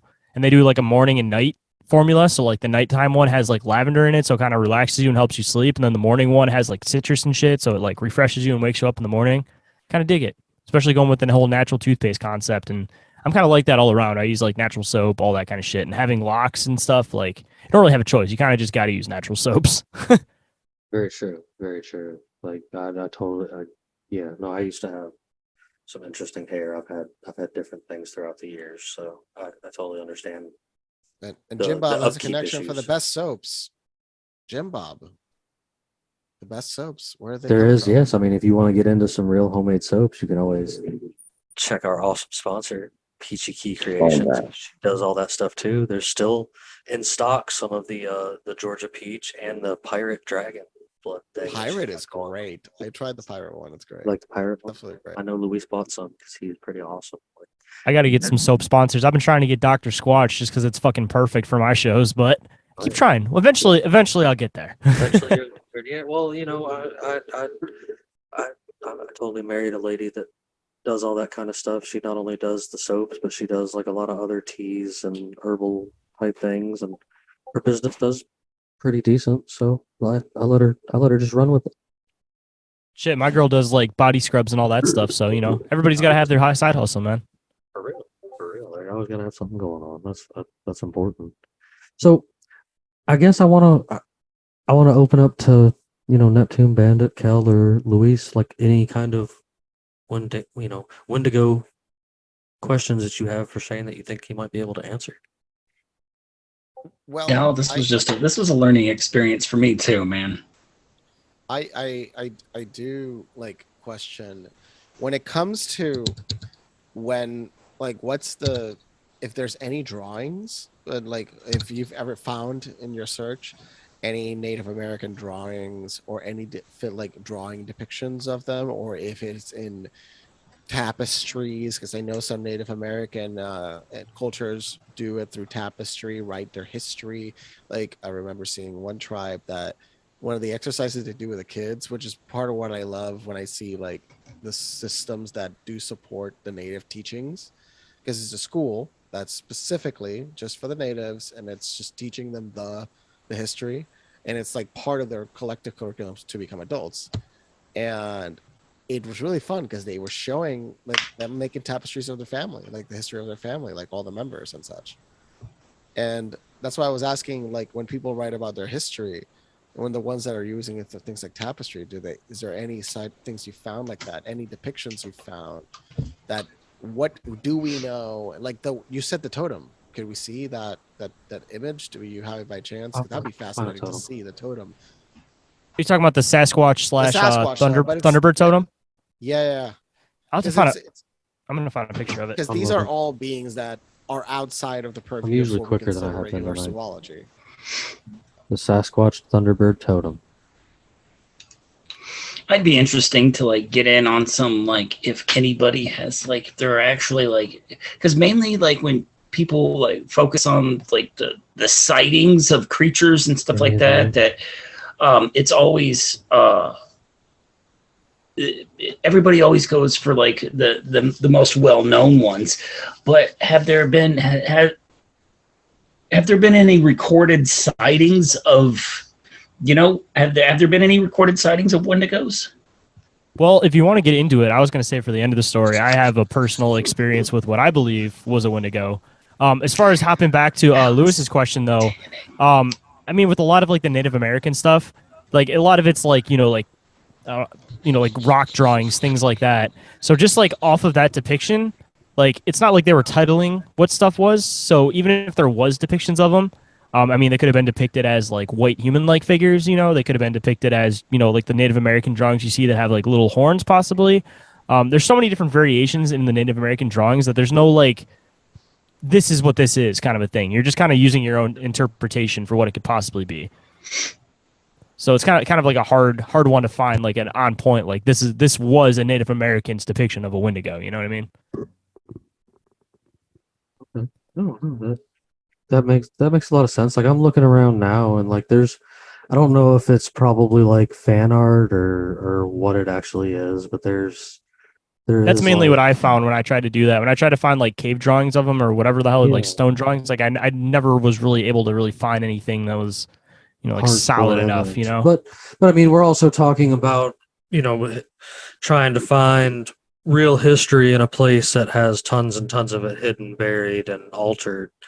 And intentionally destroyed, yeah. So America Before. Great book about American history, the America's history, America Before. Graham Hancock.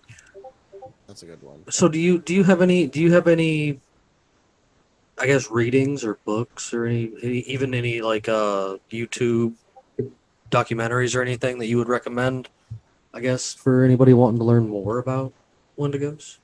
Well, I have some I could find. I don't know the titles right off the bat, but I can definitely go post show and send them to you, and you can put them down in the description, and I can give you a couple good videos on different things like that.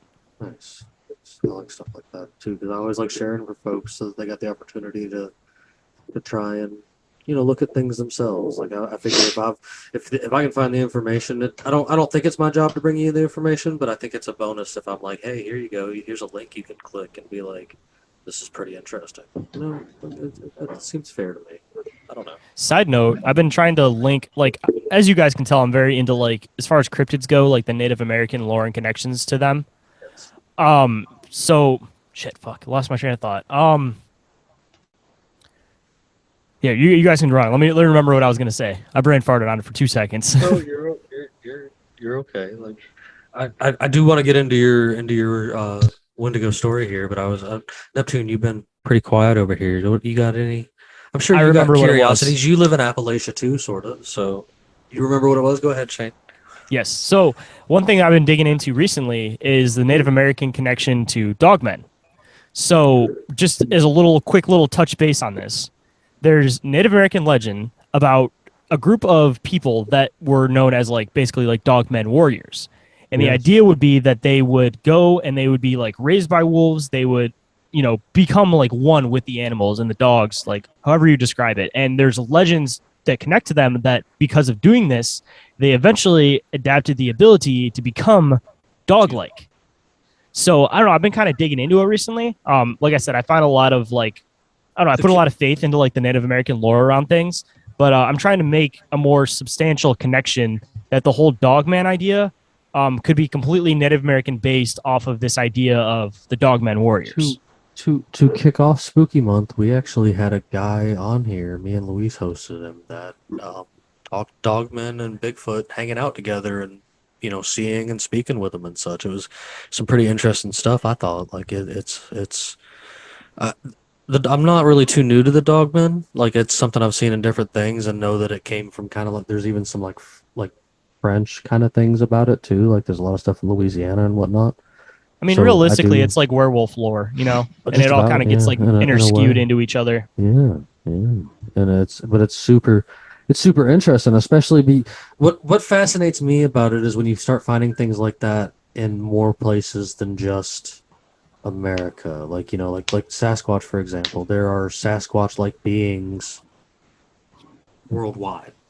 See, I agree with what you're saying, but like, I feel like we need to start looking at cryptids as more of like a main one and then subcategories. Yes. Like as far as like the way I've been kind of digging into it, it seems like skinwalkers, wendigos, and dogmen could all be in the same family of essentially humans that adapt the ability to become animals. So like instead of looking at them as all different types of cryptids, start looking at them all as like a subcategory of the same thing. And I mean, you definitely see it very clearly with the Bigfoots that there's like the winter version of a Bigfoot, the fucking Yeti. There's like the Australian version of the Bigfoot, the Yowie. Then there's the American version, the Sasquatch, and then I was saying got kind of misconstrued into Bigfoot. It's I think that there's like a main makeup where all of these things start from, and then subcategories. But when you start looking at it more like that way, and start rather than looking everything different, figure out the connections between them and break it down where there might only be like 5 theoretical types of cryptids, but then there's just different subcategory variations of each of them, Dead air. My apologies. I was muted, and like that I like that. I like thinking about the different subcategories and categories of these different cryptids because there are so many different kinds of cryptids everywhere. Like I love cryptids in general because especially when you start getting into other countries and stuff, they've got some wild cryptids in other places. When you look at it though, and you notice most of this comes from either it's loosely based on or actually based on like something from Native American lore. Do you think they got it from someone, or has this just been like something just with Native Americans? If you're not experiencing it, you're not passing it on. Truth. I mean, theoretically, you have to too, experience it to an extent. depending on how you look at the world. That's not what I'm saying. That's not what I'm saying, though. I'm asking, like, do you think this like stuff existed before them? See, that's and then they took it, and kind of like made something else out of it. Do you think this exists in history as something else than what the Native Americans named it and created it? See, that I was going to say, I believe that they're like going into that subcategories concept that everybody kind of perceived things as what they were familiar with, such as like, the hyena man in Africa versus the dog man. Like same concept. It's just you're relating it to the thing that you know. So, I mean, just another theoretical possibility too, though. If they say that everything happened as it did and Native Americans came up and down, during like the Great Ice Age into the Americas, there could have been a subvariation of all these different types of beings that lived here, and they were the ones that were kind of seeing them on their like tail end of like when they were, like the main species for the area before like humans took over, and they kind of got pushed into like sub corners and things from there. Like they could have been fucking rampant all over. That's why the legends were so big when Native Americans were like originating and coming into the Americas, and then it kind of just like branched off from there as they kind of got like pushed out, stayed away, like whatever the hell, or died out because they could have been like a species where, like I said, they're rampant. And then now, it could take thousands of years, but they could be like on their slow dwindle down to becoming like an extinct species,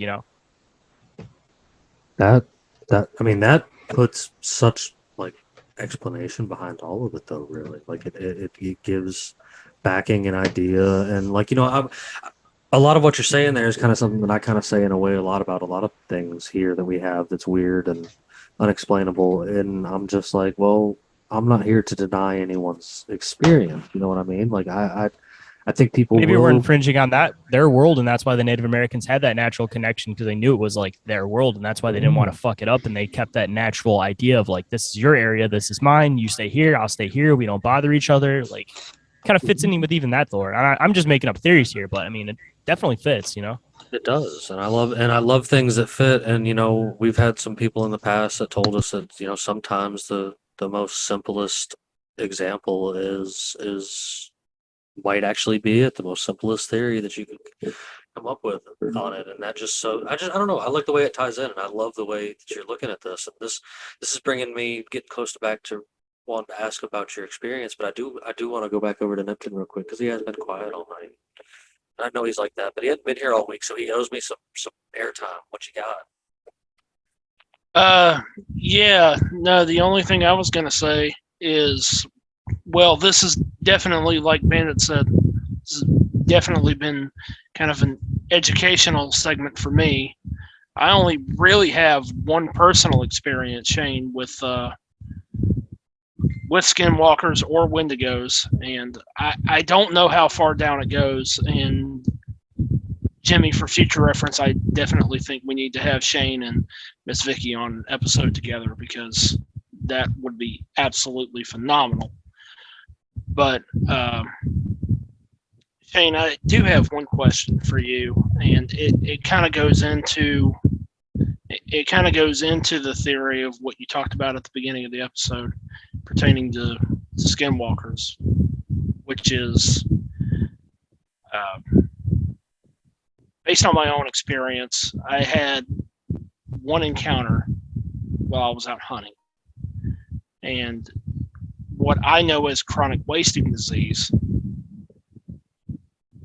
seeing it in person, it scared the shit out of me. I saw a deer that I had just shot stand up, bash its head into a tree, and just run away. That's horrifying. Like, I didn't. That's nightmare fuel. Yeah. I didn't hunt for the rest of that season. I'm going back 7 years now, give or take. Fair. This was in Lewisburg, North Carolina. So how big was it? It was probably around 140, 150 pounds. You said you shot it and then it started doing this? Yeah. I got out of the deer blind. I went over to tag it like I would any kill. Because if you're hunting, you're supposed to tag your kills, right? Mm-hmm. So I was going over to tag it. It stood up, bashed its head straight into a fucking tree, and ran off.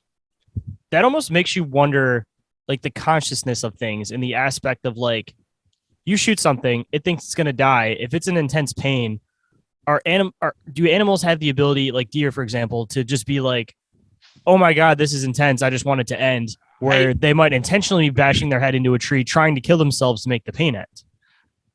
That's a valid question. I thought about that for a moment.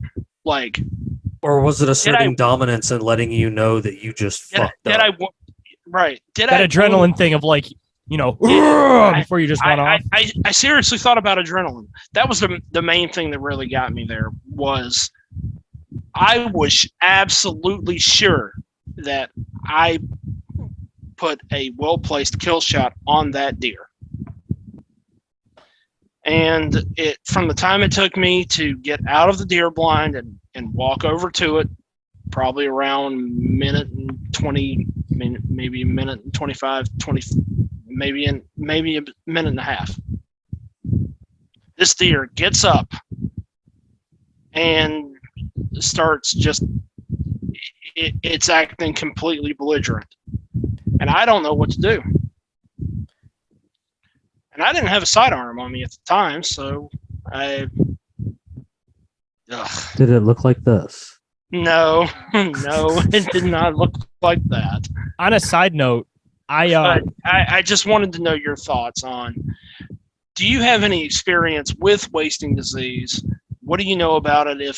if you do or if you don't, and how do you think that correlates to the psyche of animals? Because you were talking about how that affects animals earlier in the episode, and talking about mushrooms, it got me thinking about what actually causes that amongst like caribou species, like deer, like moose, like elk.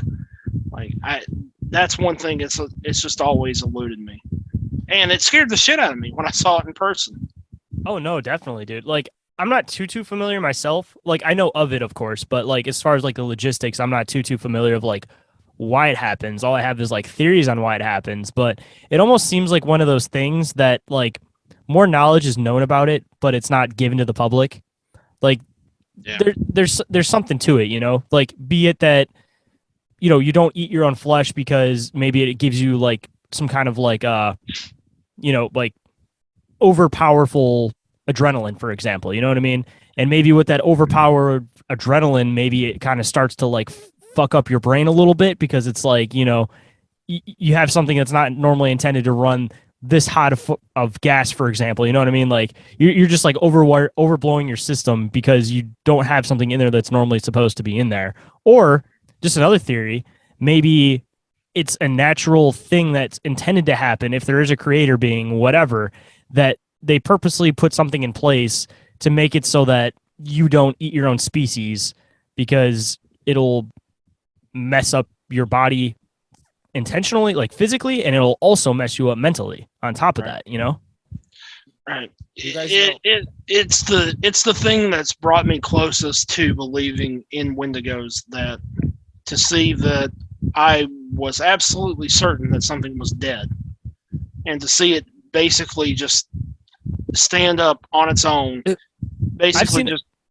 just like hutch itself up against a tree long enough to pick itself up off the ground, If I may, reach and run away. This kind of disease, this kind of disease, the fact that it's come up a little bit in the conversation, kind of to and fro, and the fungus connection and such like that, it makes me wonder if, I think that this was mentioned earlier anyway, but it really does make me wonder if maybe some of these deteriorating diseases, like if you were a simpler living person that was living closer to nature and you come across a deer that was deteriorating and it did exactly what Neptune just said it did after you shot it with, say, a bow or something, and wouldn't it become an outrageous story of a beast creature that is deer-like that is now, running around the woods, deteriorating and such, you know what I'm saying? Like stories like that whole where you pass the story and it grows by the time it gets around the circle, like, like that. I could see some of this being, stories through the grapevine that just kind of grew, like somebody added their own little part to it each time away. And I'm not trying to take, by any means, I'm not trying to take away from any of this. I just see kind of a correlation where maybe some of these things that people have seen, even myself when I was on your show and brought that clip over there to you, like that deer running around with a broke neck, like that. Wait, what? I mean, they could potentially be like playing dead. now? Wait, Yeah. you've not seen the broken neck? You've seen the broken neck video? I was have gonna I? comment on it. Is that the one you shot? And that's the joke. Like, we've been watching that video a few times. No, And I it's the same one don't think Neptune so. shot. No, I don't think so. I didn't Wow, you record haven't seen that. that. That's scary. Well, just Jimbo, just my a possible God. theory. Oh, I mean, these could be Jesus. animals playing dead, and then they still have that adrenaline kick, while they're trying to play dead. And once something gets close to them, or they realize that their playing dead isn't working, that adrenaline's kicking still, so they're half fucked up and still running. But like theoretically, with that deer, he could have been playing dead. You got close. He was like, "Fuck, this doesn't work," and he got up, went to run off with that adrenaline kick, ran into a fucking tree, and then repositioned himself and took off. Because I feel like there's a lot of animals. You get tagged, and they're going to lay down on the ground and play dead until the predator goes away. I Okay. do feel that, because I know that animals in general, right? They're not dumb. Like, collectively speaking, that animals have the ability to think with ration and reasoning. Okay, Okay. I have to see this. You ready, Neptune? Go for it. The crook in its neck. Ooh.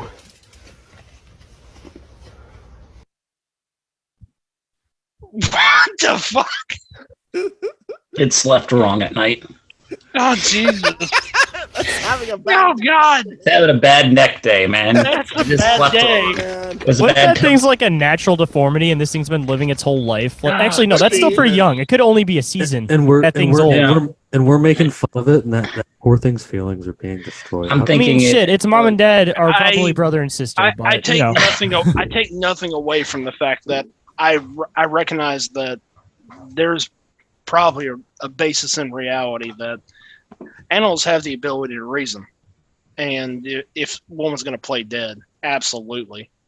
And if that's actually what happened, I mean, I would have no problem just writing that off. But I saw a rat Just- playing dead just the other day. I was gonna say it, not to get too fucked up with it, but like I'm sure that you know, Jim Bob will understand. But you know, you have a chicken coop. Sometimes you got to take out rats and shit. You know, so I got a BB gun, takes out the fucking rats. Every once in a while, there'd be one of them big meaty fuckers, and you hit them, they'll do that little like rat freak out, and then they'll just stop, and then you'll go to like take care of them, and then they'll just get up and fucking take off. So it's like even with rats, like rats are intelligent animals to begin with.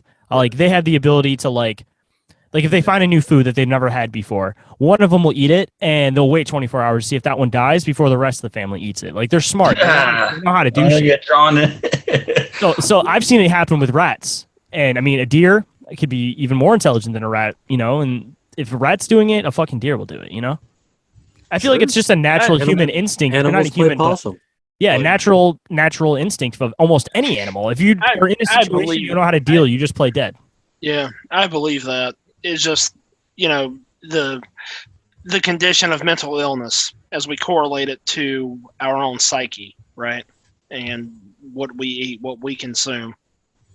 It's not lost on me. I'm sure it's not lost on any of these guys that I absolutely think that can transfer to animals in some way, including any caribou species, like wasting disease. Like I would love to know more about what caused that, because that's the closest I've been personally to experiencing something like that, and it scared the fucking hell out of me.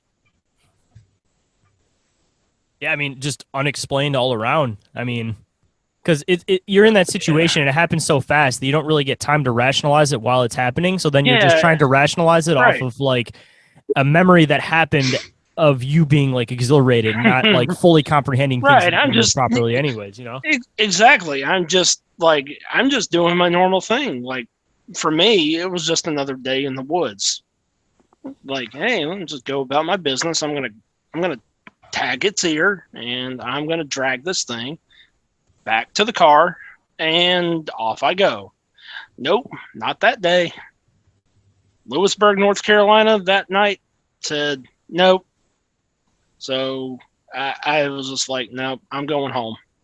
I was very mortified by that whole experience. And as fucked up as that video is, that deer woke up on the wrong side of the bed. Just imagining a deer, right, just smashing its head into a tree before just screeching like something like you thought a bear just got a hold of it and was about to tear it apart. I mean, it could have been faking death and then tried to assert its dominance and show how tough it was and then take Right. off. Right. And I absolutely believe that. And I was like, nope, I'm out. I'm done. I'm going home. You've asserted your dominance, sir. I'm going home. So I took it out. I took the L on that one. So I can see. Shane, I'm excited. I'm sitting on the edge of my seat over here. I want to hear about your personal Wendigo experience. Are we saving this for the end of the story? Because I feel like it's a good closer. Okay, we can wait. What else? Where else we bouncing around? I reckon. Well, as soon as you ask, that's when the flow gets messed up. And then we don't know where to start off at. Son of a bitch. Leave it to me to mess things up. Where do we go now, boys? Do we just get into the story? I think we should get right into For the it. story? I'm good. I'm ready I for don't it. have anything else. This was a good learning experience for me. So thank you, Shane. That was Well, Shane, is there anything else that you think you should inform us on when it comes to Wendigo lore or anything related to? I think we've got a pretty round coverage of it. We kind of touched base on a little bit of all ends on it. The only other one that kind of comes in is like why I got into trying to rationalize this, which comes into like my whole story thing, where it wasn't until relatively recently that I was able to actually like link it to being a Wendigo. Thanks to an awesome shout out to Justin from Cryptids of the Corn. If anybody hasn't checked out that podcast, they're doing some awesome shit over there. Really good people. Noted. But- Cryptids of the Corn, you said? Yes, sir. Cryptids of the All right. Corn. We'll be looking for them. We got some playful banter going back and forth. You know, we joke back and forth on the show. They got to go in with a couple other shows and stuff, but they did a shout out and were making jokes about me last week, so I got to give them a little shout out this week. So, but without further ado, let's get into this Wendigo story. So, let me pause you one quick second on your story.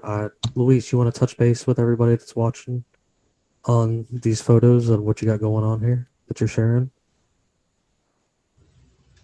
Yes. So as you continue, I'll show you what Midjourney had come up with in relationship to Wendigos as we've been going through the story. I mean, if you can see it, it's pretty interesting. Some of this stuff is absolutely horrifying. It's clear on spooky, that. But I'm gonna need you. I'm also gonna need cool you to as fuck. send these to me. They're so creepy, right? They are I'm going fucking to awesome, but they are also horrifying. Luis has got to help me come up with a name, but I am totally going to create, since he does this with a lot of episodes. Look at those eyes, on like the from website. I'm going to create a place that we can put these photos. Yeah. On the website. I've been playing with this, and I can't get anything nearly this fucking cool, Luis. oh, dude, I got some creepy ass ones. I've been using one recently too. I won't be able to screen share these the same way, but I can show you on my phone. I got some pretty damn good ones. So this one I was looking up like bizarre cryptids. Came up with this one. This little beast. This one's pretty sweet. Interesting. And then this one is another pretty sweet one that I got. Oh wow! That almost looks like a witch doctor mask. That's right. Jesus. I typed in bizarre encounters for my show, and this is what I got for that one. Also with that one, bizarre encounters, pretty weird, creepy, realistic looking creature. That looks like a Dali one. Right? Dali 2. Dali 2 is an interesting one for some photorealistic stuff. Succubus. That is not a PG one. No, definitely not. I literally looked up the word succubus. I didn't even add anything to it. I ended up getting that and that one. And then my personal favorite one, that it just reminds me of some like alien looking shit, but that one was pretty awesome artwork I ended up coming up with off of it too. Nice. It's kind of funny though. One thing I've noticed when it comes to like the AI artwork, they're not very good at figuring out the theatrics of limbs. There's a lot of like random limbs that don't lead anywhere. Yes, it's because it's usually there's not enough information, but these models are getting ridiculously good. Yeah, you're building up on them. There's definitely like a theme to them that it's like building onto something. Are you just like tweaking the words just a slight little bit with all these ones that are really similar? After you asking for variations, it started like this, and then I started to push it into a different direction. But then I absolutely love that one, and that is fucking cool as hell. Yeah, that's my personal favorite. Like these types. This is Halloween. That's fucking terrifying. You find that even in your dreams. I think you're scarred for life. See the limbs though? Like the limbs are always weird. Like they make sense, but they're just like the whole limb dynamic like is fucking weird when it comes to the one AI that art. really freaks me out is look at the bottom of it. Look at the bottom. Yeah. Holy shit, that's creepy. It's got teeth. Have you guys ever seen the movie Teeth? That's it right there. Yeah. What is it? What was it called? Vagina dentite? What was the stupid term? I don't even remember. I just remember the doctor saying it and then getting his finger bit off. Yeah, that Cthulhu one, looking one on the left side. Yeah, that one. Yeah, that's horrifying. And that's the thing. Is like this is just like It reminds me of the Fresno Nightwalker kind of a thing. This is with Google Collab. This is gonna look interesting, but you can see already the images here. It's gonna look very interesting. I sent Jim another one. Let me see. Let me see 1 second. I can play it. This is a video that was created as you were talking. Real quick, let me find it. The one you got creates videos? This is a different one. Oh, gotcha. Let me see now if this is the one. Yeah, it's playing now. So let me share real quick. This. All right. So you can see it now. That's what one of the things that came up with. You guys can see it. It's like continuously pulling back into other images. It's so fucking creepy. Mm-hmm. This is what it would probably look like if you just took a giant blast of DMT in the woods. Yep. Awesome. Right. Can you imagine just being the first person that discovered psychedelics and you're just, ate some food, you're just walking around the woods and then you just start seeing Totally that? by accident. You have no idea what the fuck's happening at all. Was that person the most popular? Yeah, picture, if you will, the first three guys to find mushrooms out in the woods. First guy died. Second guy had a good time. Third guy just flipped a coin and was like, "Yeah, life not lived to the fullest. Worth living." They flipped the rock because there were no coins. Well, the discovery of 5-MeO DMT, like the DMT that actually comes from a frog. The guy who he was on Hamilton's Pharmacopoeia was talking about how he found it. I have the notebook. I have a copy of it. He was just going up and down the river, just taking random frogs and putting their fucking poison on cigarettes. And he just happened to find that 5-MeO. Like, what the fuck? Like, who just has the idea to just be like, somebody's got to do it. Just put some fucking somebody's got to do it. Frog juice on a fucking cigarette and smoke it. Why the fuck not? That's commitment. Yep, somebody's got to do it. For the benefit of mankind, somebody's got to do it. What drives us to make those strange discoveries? Because ayahuasca is a very complex concoction. It's chemistry. And how the hell did people in the Amazon rainforest figure this shit out? Oh, when you ask, they say that the plants told them. Exactly. And it's you got to ask yourself, wait, but how did they arrive to that? Well, first of all, they were mostly using psilocybin as well. Psilocybin led to the discovery, likely, of ayahuasca. But I mean, even going into ayahuasca, though, it's like if you were ingesting it in any way when you found it, you wouldn't know that it's a psychoactive plant until you mix it with the shrub. No, so it was like, how did they know to start building off of that to find the shrub? So the MEOI inhibitor, that's part of the formula. So the ayahuasca is DMT that comes from bark. That's like you basically boil it, and it comes from you get extracted from the bark. Mimosa bark, if anybody wants to know what kind. They also use it in beauty products. Yeah, there's a couple of, but the most prevalent in mimosa, and the mimosa tree actually is the Lorax flower in Dr. Seuss. So fucking Dr. course Seuss, it is. Dr. Seuss references the mimosa tree because he probably was consuming a lot of DMT. So I'm speak for the trees. That totally makes sense now. Everything makes sense once you connect Dr. Seuss and drugs. Ayahuasca, like MAOI inhibitors, it's basically an inhibitor of the chemical, so it keeps in your system. Because DMT slows you out of you fast, but with that chemical, you sustain it. It stays in your system longer. Because little fun fact, almost every plant contains DMT, and because of that, your stomach naturally has a way to break it down so fast that you don't get to feel it. So that's kind of like why the DMT trip is so short, is because your body's still fighting its best to break it down as fast as possible, because it's naturally going to break all this shit down, because it's not, something that you're intended to like. You're produce it when you when you dream, right? It's like I don't know if they actually ever fully did they prove that yet? Discovered it. They did, because they confirmed it with rats. But I didn't know they confirmed it with people. That the humans produce DMT. This is from 2018, I think. Oh, so yeah, I didn't even know they actually fully confirmed that. I thought they were just saying that it was only rats that they confirmed that in. I believe they confirmed it with humans. I mean, they could also realize with humans, even when we go to sleep, like certain chemicals coming in and out of like the brain. So like the brain does like a cleaning at night. So weird to think about. But I mean, it's just restarting the system. Yeah, maintenance. Brain's maintenance. But you're getting brainwashed every night. In the most literal sense, yes. Yeah. No. It's legit what he's saying. Your brain actually filters the chemicals. I mean, it uses your spine to. Everything gets like every night when you sleep, just it's total filter. But this brought me to the idea. So scientists say dark matter represents the majority of all known mass.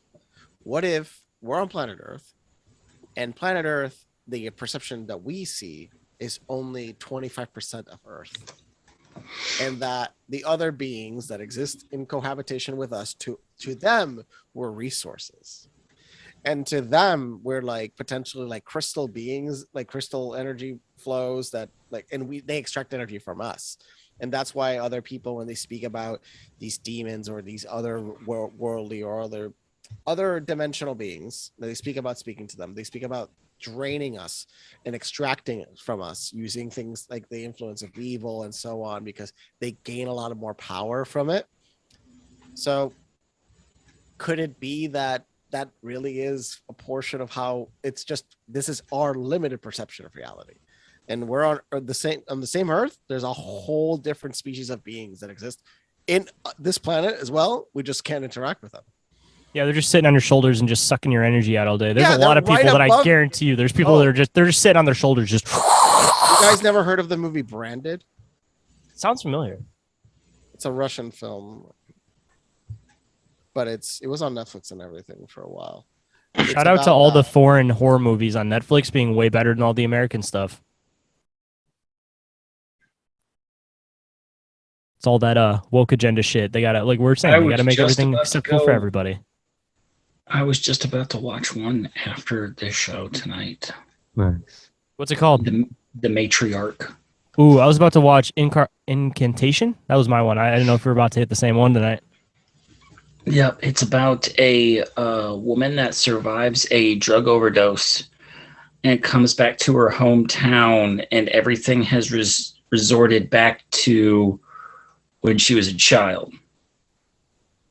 That sounds trippy. Including her family, yeah. Did they perceive her as a child? No. They see her as an adult. So like, who the fuck are you? Yeah. Interesting. So I only mentioned Brandon because it's about leeching. It's about corporations creating, actually serving these demon-like beings that actually extract energy from humans.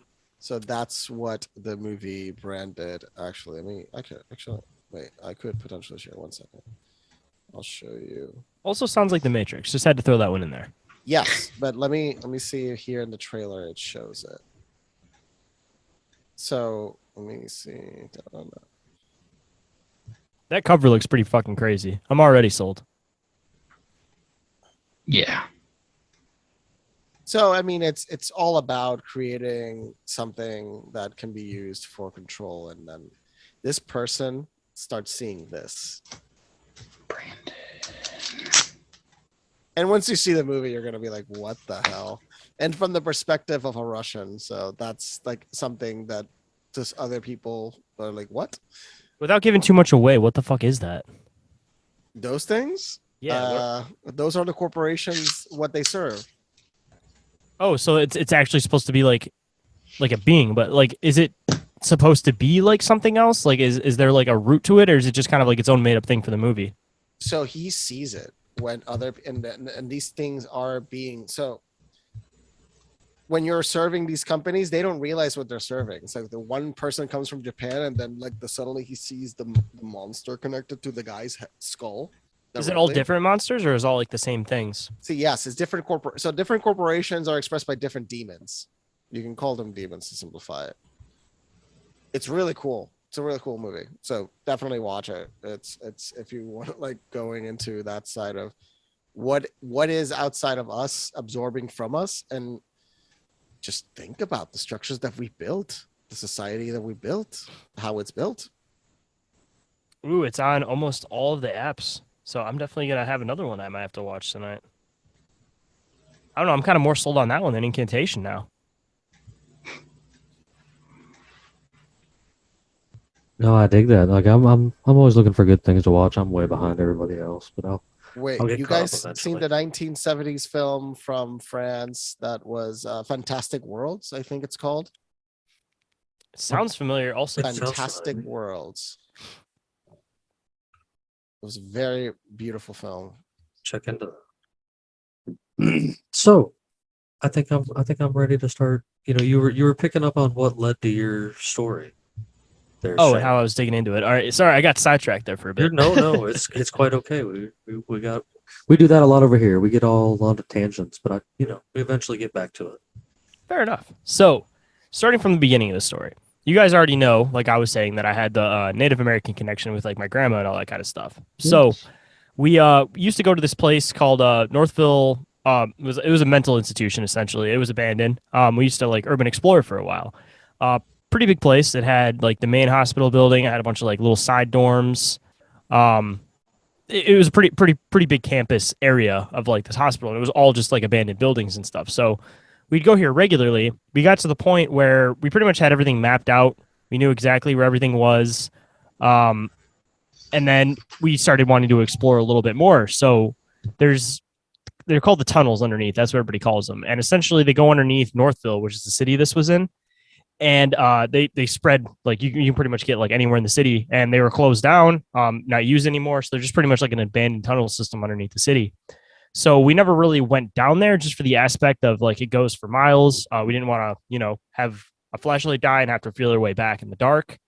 So one day we get a little bit ballsy and we decide to go down there and kind of explore a little bit. So we come down the main stair area and there's a wall to the right side that there's like a hole knocked out of the wall, but it looks like it's intentional. Like somebody like removed the brick rather than somebody just like busting a hole in the wall. Like the bricks weren't sitting there. Like somebody intentionally made the hole there at some point. So we go to turn into that room. And as I turn into that room, and I'm the first one that goes into this room, I hear this voice on the right side of me. And it sounds like almost like a distressed like male's voice. And it says something along the lines of run, just one single word, run. And as I hear that, I'm looking forward and there's, those like metal, like girty buggy tables that they push around hospitals and stuff. There's one of those sitting in the back corner of the room. And as I hear this and I look in that direction and I have a flashlight on it, I see this thing start to stand up and it's tall, lanky, has that decaying skin color like we were talking about. And it has long black hair just on the top of its head, very scraggly, like gross, nasty looking hair. Now, this being was too scrawny to be just like a person, and it was, as it was standing up, I didn't get to see the entirety of the height because the second I saw this fucking thing, I was out of there. Like I wasn't about to take any chances. I didn't know what it was. So I take off out the stairs and it's about a half mile to a mile back to the car if I had to guess. And we essentially ran the entire way. We didn't stop the entire time. So I started digging into what I believe that I possibly saw, and everything started coming back as rakes. And so I was led to believe that it was a rake for a while, and I kind of just let the story sit. It was one of those things where it was an encounter that you don't really share because you don't think anybody's really going to hear you out on it. They're just going to be like, oh, that was blah, blah, blah, or whatever. So I didn't really share it for a while. So recently I decided to share it on my show when I had Justin from Cryptids of the Corn. And as we are talking about this, we start making different connections to Wendigos. So the first being that one, it was down in these tunnels. When you go down in these tunnels, it's a good like 20-degree difference from up above. So it's cold down in these tunnels. And so that fits the idea of them, when Wendigos, like I was saying, they go into caves, they hide in caves, they try to bury themselves, they stay somewhere cold. And this was during the summer, so it would have completely made sense that it would have been somewhere cold. So also with that Native American connection and what I was telling you guys about how they still have that humanity within them, a lot of people, from what Justin was saying, like don't normally survive a Wendigo experience because they're just there to eat because they just have this unquenchable hunger. So his thought on it was that because I had that Native American connection, that thing felt it and was able to bring back its humanity for a second so that it could tell us to run. Because there are stories of people having Wendigo encounters, and I think there was one in particular, I have to dig into a little bit more, but essentially she figured out it was her grandfather and she said his name and he stopped in his tracks and she was able to just pretty much walk away from it because it was having that internal battle of trying to like fight itself to come back to what it was. So also making connections into the story, I can send you guys news articles about this. A couple days prior to this, I saw a cougar when I was up on the third story looking down into the tall grass that was behind where the building's at. And then there was like a little bit of woods area. It didn't make any sense because there's no cougars that live in Michigan. So I dig into it and there was a bunch of unconfirmed cougar sightings in this area that they never found the cougar. They don't know where it went. They don't know what happened to it. They never found a body, and people were seeing it, photographing it, but they didn't physically find it. And it was all in this Northville area around this hospital. So another connection with that is that, Wendigo could theoretically turn into different animals. So it would make sense that this random animal that does not belong in this area at all with this Wendigo connection could be that was possibly this being. Another connection is that this area, when they were building the hospital, they found a lot of Native American items. So there was a lot of Native American history in this area. I mean, all of Michigan, there's a lot of crazy Native American history. So just the buildup of all of that, bunch of weird things happening. There was even some random things where there was 2 deaths in the building with people falling down the elevator shaft, as they said. And the elevator shaft, the doors, you have to slide yourself in there in order to get in there. They were pretty much for the most part closed. So it's just weird deaths. And then directly after that, they got on top of making sure nobody went in this place, tore the building down, turned it into a totally different thing. They were on top of this shit. So knowing how the government's connection is with that quick jump onto some shit, you have the combination of the random deaths that happened there, the cougar sightings, and then they randomly tear down this building. Now, just from my conspiracy logic of this, like I said, I was perceiving this thing as a rake for a while, and I started talking to Justin, and we started making all these different connections. But I believe that they full well knew what was going on in this area. That's why they jumped up everything and got rid of the building. And I don't know what happened to the thing underneath. I mean, for all I know, they could have collapsed the tunnels on it because it could be something that's eternal. Who knows what could have happened, because there's no way to really go back and be able to check this place out again. Now, I did go back after this experience happened, before they started getting into all of that, a couple of weeks later. And the area where you go into the basement, most of the doors are welded shut, and certain people broke windows to slide through certain areas, certain things. I refuse to go back into this area because you had to slide through this particular door to be able to get into the area where you could get access to the basement and shit. So I pretty much completely avoided that area. We went back there one more time. That was it. I got some just weirdness from it. I felt really uncomfortable being there the whole time, because I felt like this thing could theoretically just be around. So we didn't end up going back much after that, but just weird shit, man. That it wasn't until recently that I was able to make connections with it and kind of start to figure it out. So again, like I was saying, I was kind of scared to share the story because I didn't know what it was, and I didn't want to be coming at people saying it's a rake when I didn't have any kind of confirmation. But just with all of these pieces put together, I'm getting to a point now where I want to tell the story, because maybe we can get to a point, like I was saying earlier, where we can start classifying these creatures better, having a better understanding of them, and people actually sharing these experiences, no matter how weird they get, just for the aspect of getting the information out and people being able to figure it out. And aside from the people that are making up fucking stories that are diluting out everything, I'm not a fan of you type of people, but if you have a truthful story and it needs to be told, it's the only way that we're ever going to be able to figure shit out, man, because there's not mainstream science on this. I mean, there is, but they're doing it in secret. So we're never going to get this knowledge ourselves. The only way we'll ever start to figure this shit out is if realistically, us little local amateur researchers are the ones doing the research on this shit. So me and Bandit have made jokes multiple times that we need to go on a Wendigo hunt out in Appalachia because he's over there in Kentucky. So I mean, I know it's, but I would love to find some of the stuff. Luisa said it to me before on here that the way we move forward is actually talking about and investigating the fringe, the things that people have tried to write off and such for all these years. It's time to especially the actually shit look that at the it again. government hops on top of trying to cover up real quick. That's the instant shit that you should be on top of. One in particular, giants. Oh, absolutely. Oh, Hop on that shit. I'm a big giant fan. I'm getting in on that for sure. We talk about that a lot around There's here. a lot of in good real stuff about giants, and then there's some random ass stupid images that I hate that always show up because Intentional diluting, because it could be government ploy. It discredits it. So you find these absurd images that a lot of people share on Facebook, and I'm like, see, that's discrediting, right? And that's part of it's like I call flat Earth a psyop from the 50s, and it's these little things that discredit other collectives, because if you dilute the collectives, the people that are asking questions with these bad ideas, it then discredits them. So, like, one thing you can think about is the reptilian idea. Maybe it's all like actually all real, and we're all the fools, or it was an integrated psyop that allows people to they completely disregard it. Why? Because they're just saying those people are not humans. So that's a way to discredit a collective. Like, that's a way to discredit people that are actually calling out bad things that are happening in our society by just saying, "Oh, no, that's all funny."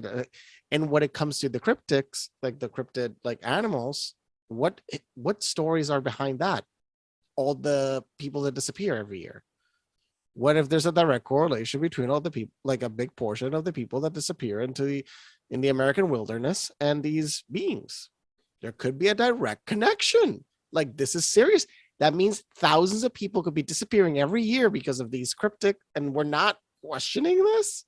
This is fascinatingly misunderstood and not studied at all. Well, look at the if you lay over a map of disappearances and the cave systems in just the United States, you will see a huge correlation of these areas. Reptilians, bro, they're actually Hollow Earth dwellers. That's kind of the side that I stay on. You never seen Doctor Who? Yes. Doctor Who had an episode. So Doctor Who, in Doctor Who's lore, there's actually a reptilian race that exists under the earth, and they cohabitate with us. And then sometimes eventually we piss them off or something, and one of them shows up and starts talking to us because they had some dinosaurs in space.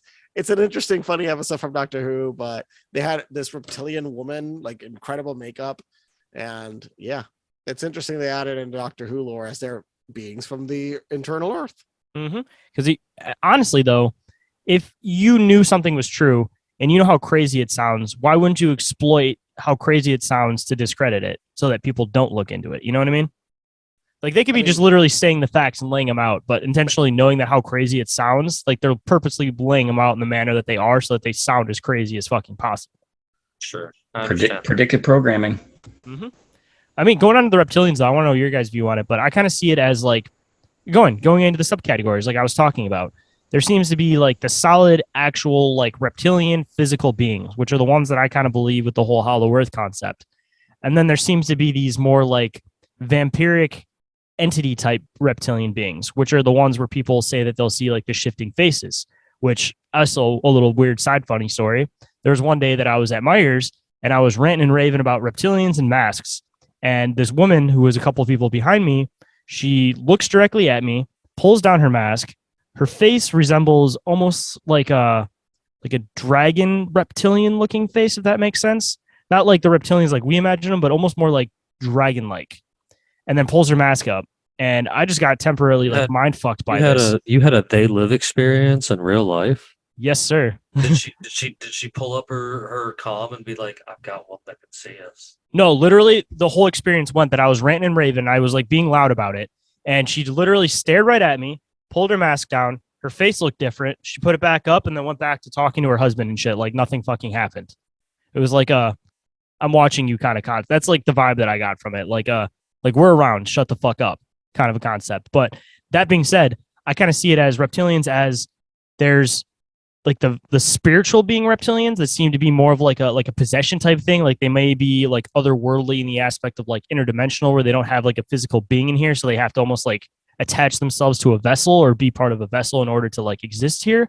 And then there's like the solid physical reptilians, which would be like the hollow earthers. But that's where I'm at. I think that there's a variation between the two, and they are two totally separate beings that are maybe in the same sub kind of category, but they both get classified as the same thing. But because of that, the knowledge gets diluted out because it's just you're all over the spectrum with what these reptilians are, you know?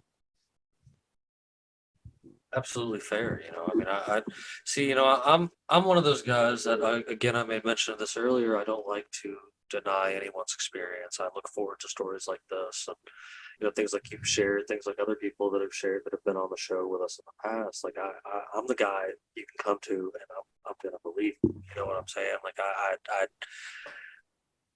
you can't take away what someone's seen with their own eyes from them. You know, that's just from me. You know, and I think that the more these subjects are talked about, and the more these things are brought about, get into the open, like like you kind of said, maybe we can move forward and find some answers about all this stuff. And when it comes to reptilians, like I've always been kind of in that mix of things, and like I like there's different theories or different legends or tales of people finding like entrances into reptilian layers and such out in like the American deserts and stuff, and like Arizona and even in Nevada and places like that. And so like One I of the totally think, entrances to Hollow Earth is right here in Kentucky. yeah, Mammoth places caves. like that even. Yep. Like Yeah. there's but I think there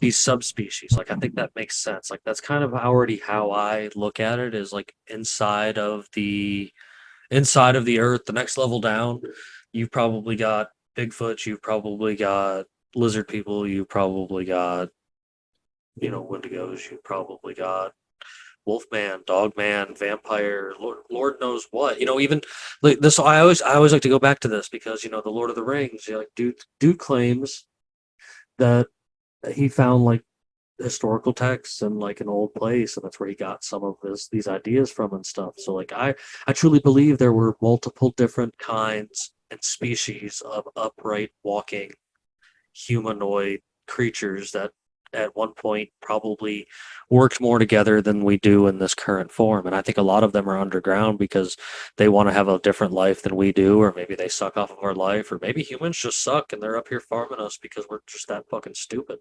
I really don't have the answer for that because I'm kind of a retard myself. I mean, like it's Maybe they're just playing it smart. Like if a cataclysm happened, like they adapted to be down there, so they'd rather be down there in case anything happens again. So it's maybe like more of like a choice that they'd rather be in their safe zone that they know that they were able to survive the last cataclysm in. Facts. Like because all of this going back to Native American folklore, like a lot of Native American ancient history stuff says that they came from underground, like their ancestors were underground and stuff like that. So I truly believe that at one point in time they were there. Maybe we were the only ones that decided to come back up here, and they were like, "Hey guys, you do what you want, but that's not a good idea. It's going to cataclysm again one day." And but it's so beautiful out here. Right? It's amazing out here. Golbeke Tep. Koble Tepe. Yeah, I'm pronouncing. We're both pronouncing it wrong. Yeah, I know I'm saying it fucked up. I got the end right. Turkey. That is a massive city inside of essentially a mountain. Like you can see, it has space for thousands of people, and formations like that have been found in the Americas. Like locations that can hold a space for hundreds of people to be in a single room. Modern science tries to make it sound like they did it really quick before an event happened too. And obviously, if you're expanded to that big, that took years and years and years and generations to produce. So like, I don't that's see the thing. 30,000 years ago, we might have had technology available to us similar to what you'd have potentially in the industrial age. That's how I think, like based off what you see, we probably had industrial age technology, and in some places had even beyond that. And that's what they call Atlantis, and that's what they call that civilization that potentially harnessed energy through crystals and so on. We don't know. We don't know about that stuff, but we know that there were people at different levels of a technological breakthrough. And right now, the Earth, look at the Earth right now. How many places in the Earth? What's the level of technology? Yes, we've equaled out mostly now, but just look 30 years ago, look 50 years ago, look 100 years ago. The difference in technological like evolution is massive. It's only now that the entire world is coming to like this status where like almost everybody is at some form of an equal footing when it comes to access to information and technology. Fair. Yeah. Because we've all had different levels of it at different times and for different reasons and stuff like that. Yeah, for the most part. I mean, and even though it catches a lot of flack, and I pull tons of guests from there and stuff, like TikTok's the closest to the wild, wild west we have left of the internet, unless you're just straight up surfing the dark web, which is dangerous, and I don't recommend it. But that's a whole subject for a different time. But like the whole TikTok Wild West thing is there's so much raw information out there. And sure, is there a ton of misinformation too? Yes. There's nothing I can do about the misinformation. I always tell people to look at things in discernment, like go research it yourself, make your own conclusions. And, some people even find things that I've never even found. And that's why we have these interesting conversations like this to continue to draw things to it. And I think that I think there's a lot of ties in Native American folklore and tying back to a natural way of life in the world that are promising and are kind of the direction I would like to head.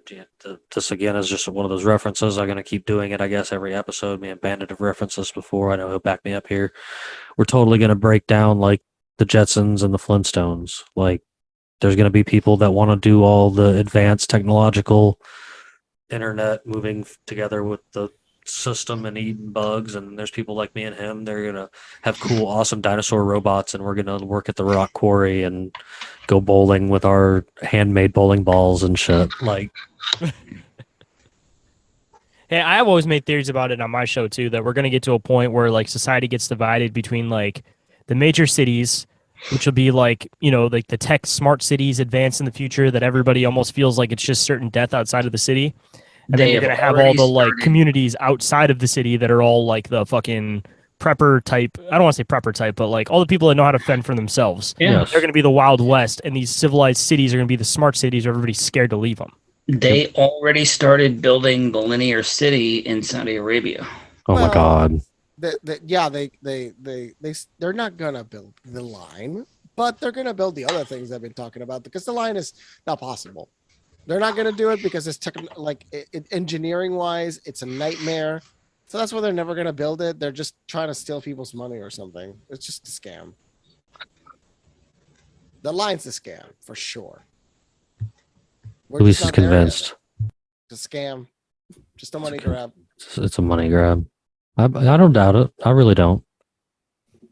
But I don't doubt that they'd also try to build something to at least help get that money. You know what I mean? Neom. They're building Neom, which is a real thing that they've been developing for a while, and they got the properties. But there was a recent eviction that was very controversial over there. But it's an interesting situation because there's a lot of natives over there, and they're getting kicked out of their land. Yes. So even in Saudi Arabia, they're having controversy because they're kicking out natives from their land to build this obscene city for no reason in that particular region. Huh. No, that's very interesting. Well, I think this has just been a great learning experience all the way around this evening. So, like, I've had a blast. I know this has been kind of a little lengthy episode, but hey, man, it's getting close to the end of Spooky Month, and I didn't think there was any better way to celebrate it than having some off the wall cryptid conversation about wild things. And Shayn, I appreciate you joining us this evening and blessing us with so much fantastic knowledge. Like, this has really been a blast all the way around. So before I get ready to start ending up for the evening, I like to go around and ask anybody, do they have anything left to add before we do? Like, Shayn, yourself, do you have anything you got? Well, I just want to say that it's an honor to be on the show. I always appreciate getting invited to be a guest. And as a double note, always awesome to be on somebody's Halloween episode. So also, thank you for that. And thank you for giving me a platform to be able to keep spreading what I perceive as what actual Wendigos and Skinwalkers are. Hey man, that's what it's about. I want to give everybody that platform to feel free to divulge into this stuff with me, man. I don't care how crazy people think you are for saying it, man. I don't think you are. I want you to come and share it. Like, I find it fascinating and love hearing new things from different portions of, different lights inside of different mech suits, because all of the fantastic people I keep meeting are so amazing, and you're one of them, dude. Like, you're somebody I make reference to even in episodes and stuff, because I think you're a really cool guy, and I love what you got going on there with your shows, man. Like, I appreciate it, man. Going. The feeling goes both ways, man. The feeling's mutual to all you guys, actually. Not just you, but love all you guys here. Bandit and Lewis, I've done multiple shows with you guys. It's been fun. I always have fun, doing shows with you guys. And it was really nice meeting King Neptune and Kell today. So shout out to you guys, and thanks for, goofing around with me for a while. I appreciate all you guys. Neptune, you got anything for us tonight? Yeah, man. Appreciate it. And this has been very informative. And Shayn, I know I speak for Jimmy when I say love to have you back. And Jimmy, we definitely got to get him on with Miss Vicky. Got to go for a part 3. That'll be my 3rd time on your guys' show. And you guys got to pop onto my show. You still haven't done that yet, besides BDI, but the actual Inquiries About Reality. We still got to set that up and come on to Inquiries of Reality. We have got to work that out, my friend. That is for sure. I feel bad for not making it there yet. Oh, no, it'll happen. It comes around. I got banked with episodes so hard, man, that, like, I got stuff already set up till December. and I have nonstop interviews. I pretty much do at least like one every day, be it an interview or whatever kind of episode. So it's one of those things, man, that Curious. it'll happen when it's supposed to. That's kind of how I go about things in this life, because it'll be weird. There'll be like delays to certain episodes, and then because of that delay, me and the guest will have additional knowledge that seems to come into the topic, and it just makes the conversation that much better. So, like I said, it happens when it's supposed to, man. Absolutely, dude. Like, and I've had a blast tonight, and I do appreciate you setting aside this time to come and hang out with us and get goofy and wild and make you think. Like, that's one of those things we like to do, is make people think around here, man. That's one of the best things we can do. Bandit, you got anything for us? I got nothing. Nothing. I knew you were excited about this tonight, so I was hoping you'd have a little bit of something. It was learning something new about something that I'm already invested in. Yeah. You know, because of you, I almost today, when I decided to do this Joe, because I didn't decide to do this Joe Dirt costume just today. I just went and got the stuff for it today. But when I was standing in the store, I was this close to buying the skull with the deer antlers and doing that tonight instead. I've got one out, and I've got one outside that I was going to turn into a totem. It was actually a deer that the top half of the skull with the antlers that my kids had tagged 2 years ago. I was actually going to turn it into a totem, but it's still sitting out. It's still sitting out there. Yeah, I need to do something before the end of next week. I was like fucking with my neighbors, man, with shit like that, man. So I was thinking about doing that with some torches and stuff, just to fuck with them. no, I like doing shit to my neighbors where I fuck with them with Halloween, where, you know, typically people steal Halloween decorations or fuck up Halloween decorations. Yeah. You just reorganize them. You just reorganize their Halloween decorations. So they come out in the morning, they're like, what the fuck? Somebody's touched my shit. And then they realize nothing's missing. That and TP, listen, I'm okay with TP, and I don't know who's brought it back in my small little town that I live in, but when I'm riding around, man, I'm seeing a bunch, and these kids that are doing it are targeting the right people. They're hitting the McRitchie assholes that wipe their ass with $100 bills for breakfast. I don't like, you know, back when toilet paper was cheap when we were kids, man, you could get away with doing it, but man, now you have to be rich to TP somebody's house. Yeah, I mean, shit, you buy a fucking 12-pack, it's like fucking $18 now, bro. Yeah, don't egg them. Pour a gallon of milk in the driveway. Don't egg somebody's house. Eggs have gone up in price, man. You want to waste eggs by throwing them at my house? Just leave the dozen on my doorstep, okay? I will make much better use of them, all right? Let's make practical use out of Beyond Meat and all the fake meats and start using that. Just throw it back at the door. It'd be more practical than it's ever been before. Did you give me an idea?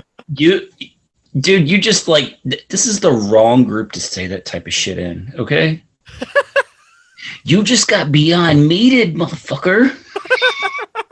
Oh, it's gonna happen now. It's gonna happen. Doesn't smell like rotten meat.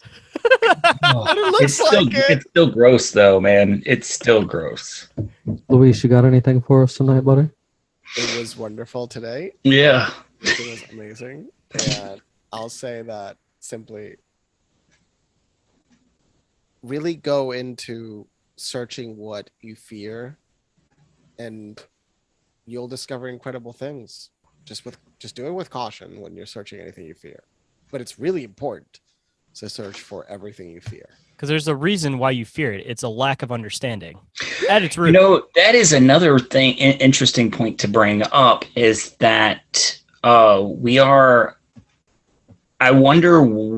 how far back you have to go, because it seems to be like passed down to us genetically to fear something that looks humanoid that is not humanoid.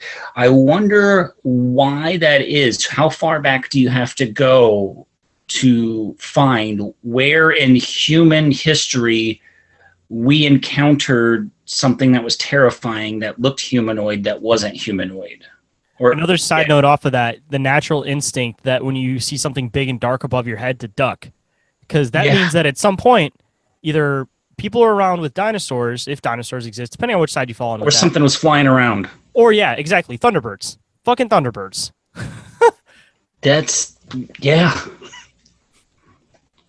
No, I agree. Yep. Like that those dude, we could do an episode on Thunderbirds too.